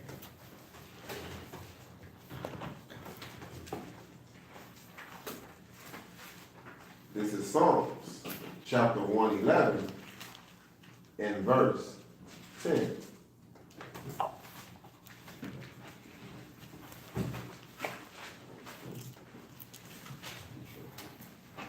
The fear of the Lord is the beginning of wisdom. A good understanding have all they that do his commandments. Right. Okay. So now we want understanding. We got to fear the Most High first and foremost. That's the beginning of being wise. The fear of the Lord is the beginning of wisdom. It takes wisdom to remember the scriptures. It takes wisdom to use the understanding of the Bible. It takes the knowledge of the Most High. Then it says a good understanding. Have all they that do the commandments. So you're going to have an understanding of what you're talking about when you apply the scriptures. And you got to start with the ones that have taught you first. Start there. Because sometimes Israel, we can go above, and that's not, that's not what the Most High called us to do. Is to go above. We're able to. That's the 3rd chapter. Please ask us 3, and then that's it. I'll get it out. You want to start the communion? Okay, the book of Ecclesiastes, chapter 3.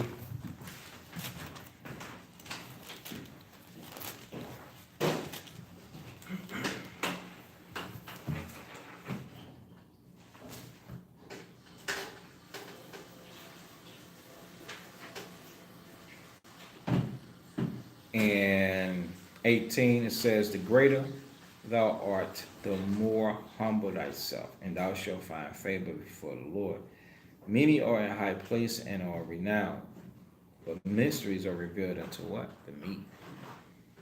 So remember that word meek, what is that going into? That word meek is going into being submissive and imposable. Meaning you let the Most High impose and come into your life. Okay? And stop you from your own program. Stop you from doing you.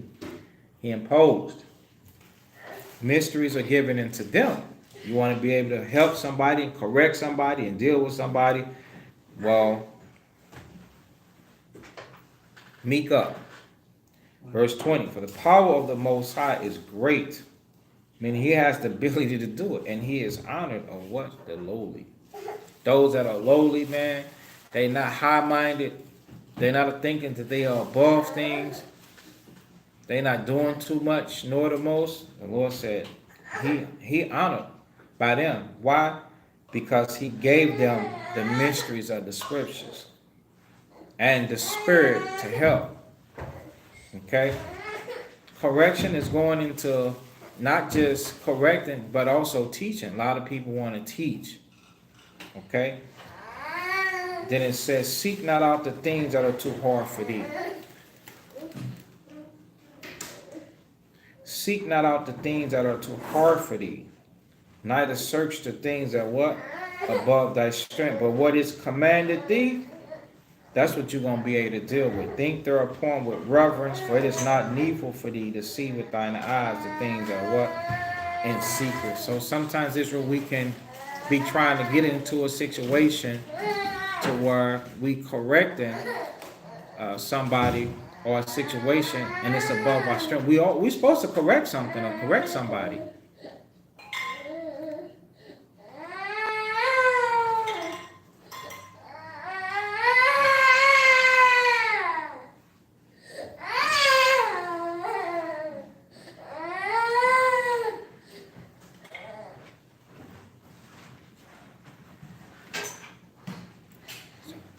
We supposed to correct somebody. Make no mistake. Okay. But a lot of times, correction will stem from us trying to teach. You go into trying to teach somebody, and then they end up in correction, and they get out of hand. It takes time to become a teacher. It takes faith, and it takes application. It's not based upon scriptures that you remember. We teach from experience, the life that we live. So if you ain't lived nothing, then you ain't teaching nothing. Israel is rebellious, brother. They full of briars and thorns. They hard-headed. They don't listen to the Most High. So most of you coming up against them, you don't have a chance, man.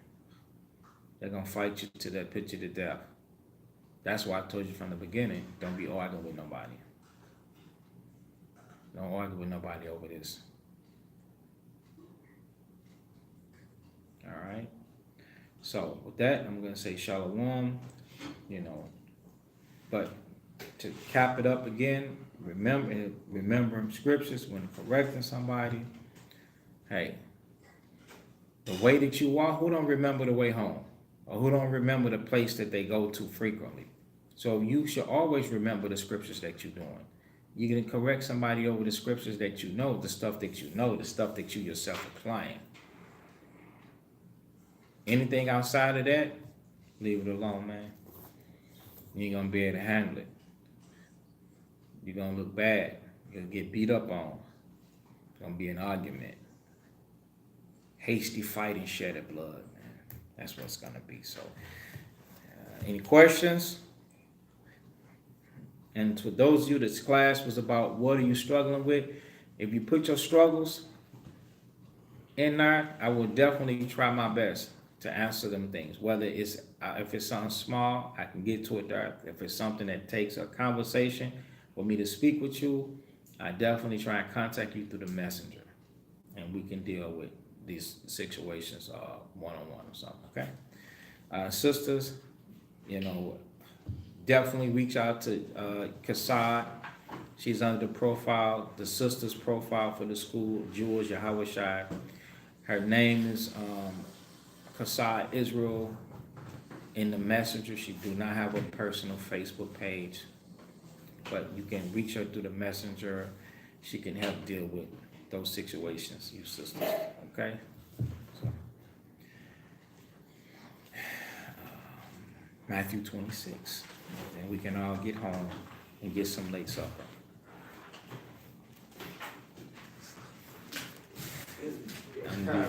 What are you saying? It's coming. Young brother's like, you want to get the late supper? I know she finna fix you that 5 and 6 meal course. Nah, man. He said, I'm finna go make some leftovers. Well, the leftovers be taken.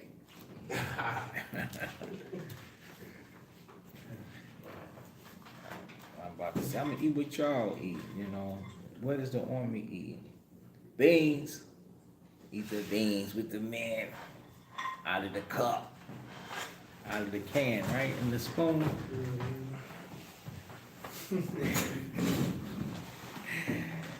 Cowboy or bun. You hate that, got that skillet on the campfire, didn't you? Al?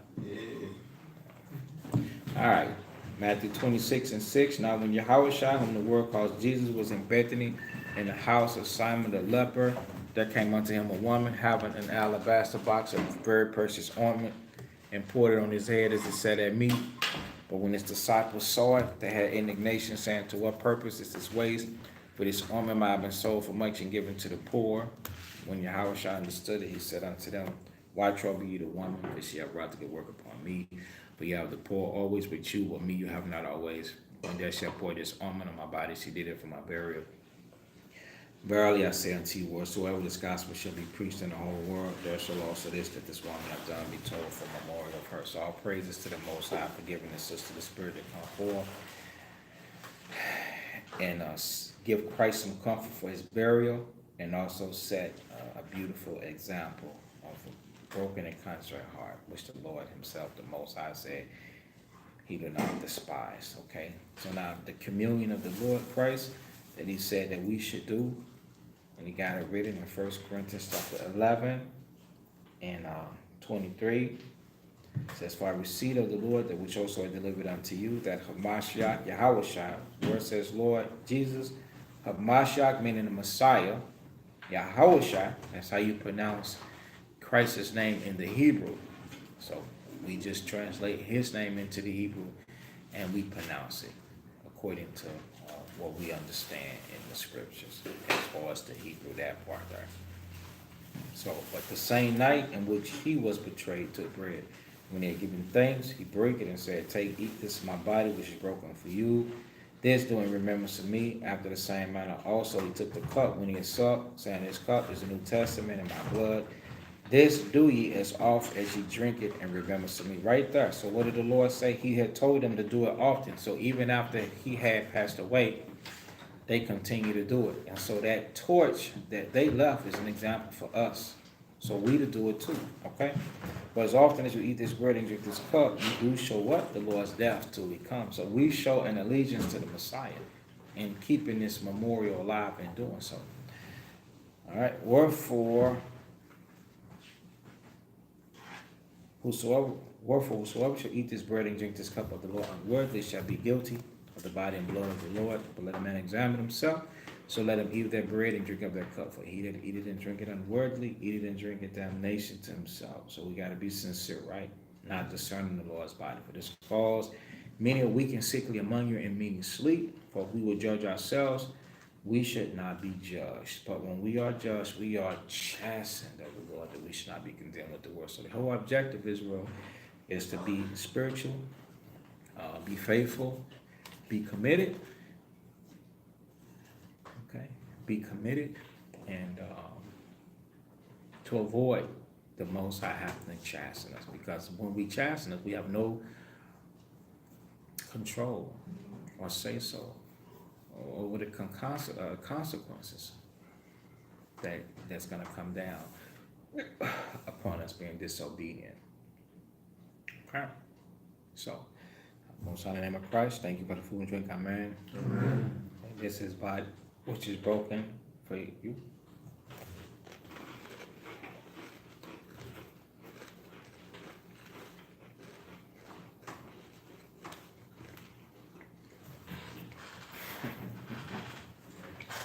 This is blood.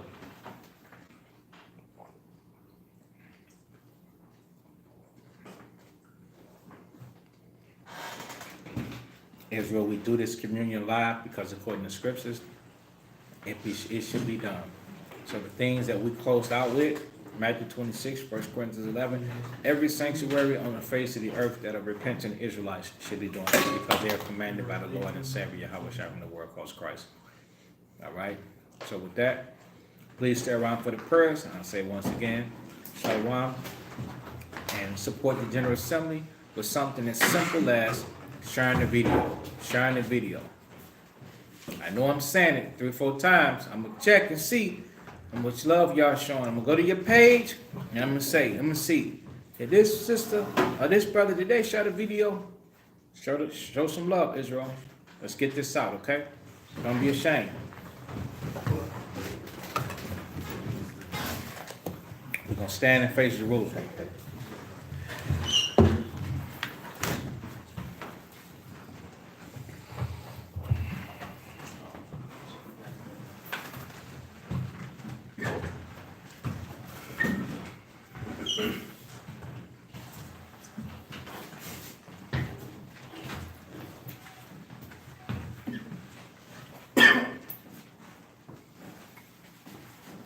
Okay, Israel.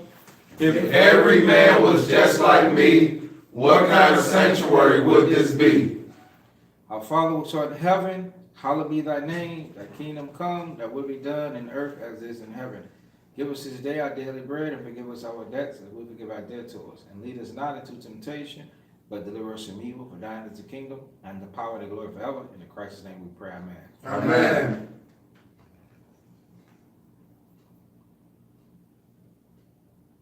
The labor's prayer, Luke 10 and 2. Therefore said unto them, the harvest truly is great, but the laborers are few. Pray therefore the Lord of the harvest, that he will send forth laborers to his harvest. Bless you, most high King of heaven and earth, and all things, most high name of the Christ. Send more disciples and teachers to your harvest, to gather your people Israel, and send counsel behind your laws, to stand before thy people Israel. Give to us strength to break down our lives with thy word, and in Christ's name we pray, amen. Amen. The blessing of Israel, Numbers chapter 6 and 24. Children of Israel, the Lord bless thee and keep thee. The Lord make his face shine upon thee and be gracious unto thee. The Lord keep his countenance upon thee, give thee peace. In Christ's name we pray, amen. Amen. Children of Israel, bless one another. Most high in the name of Christ, bless you all.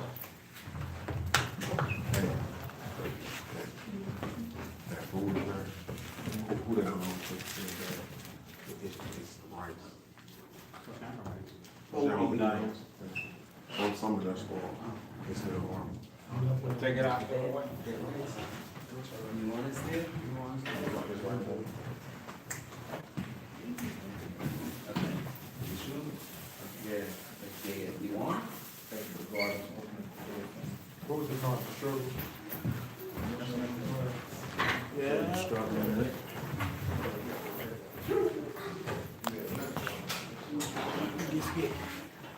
Get skinny. Most definitely, brother, most definitely.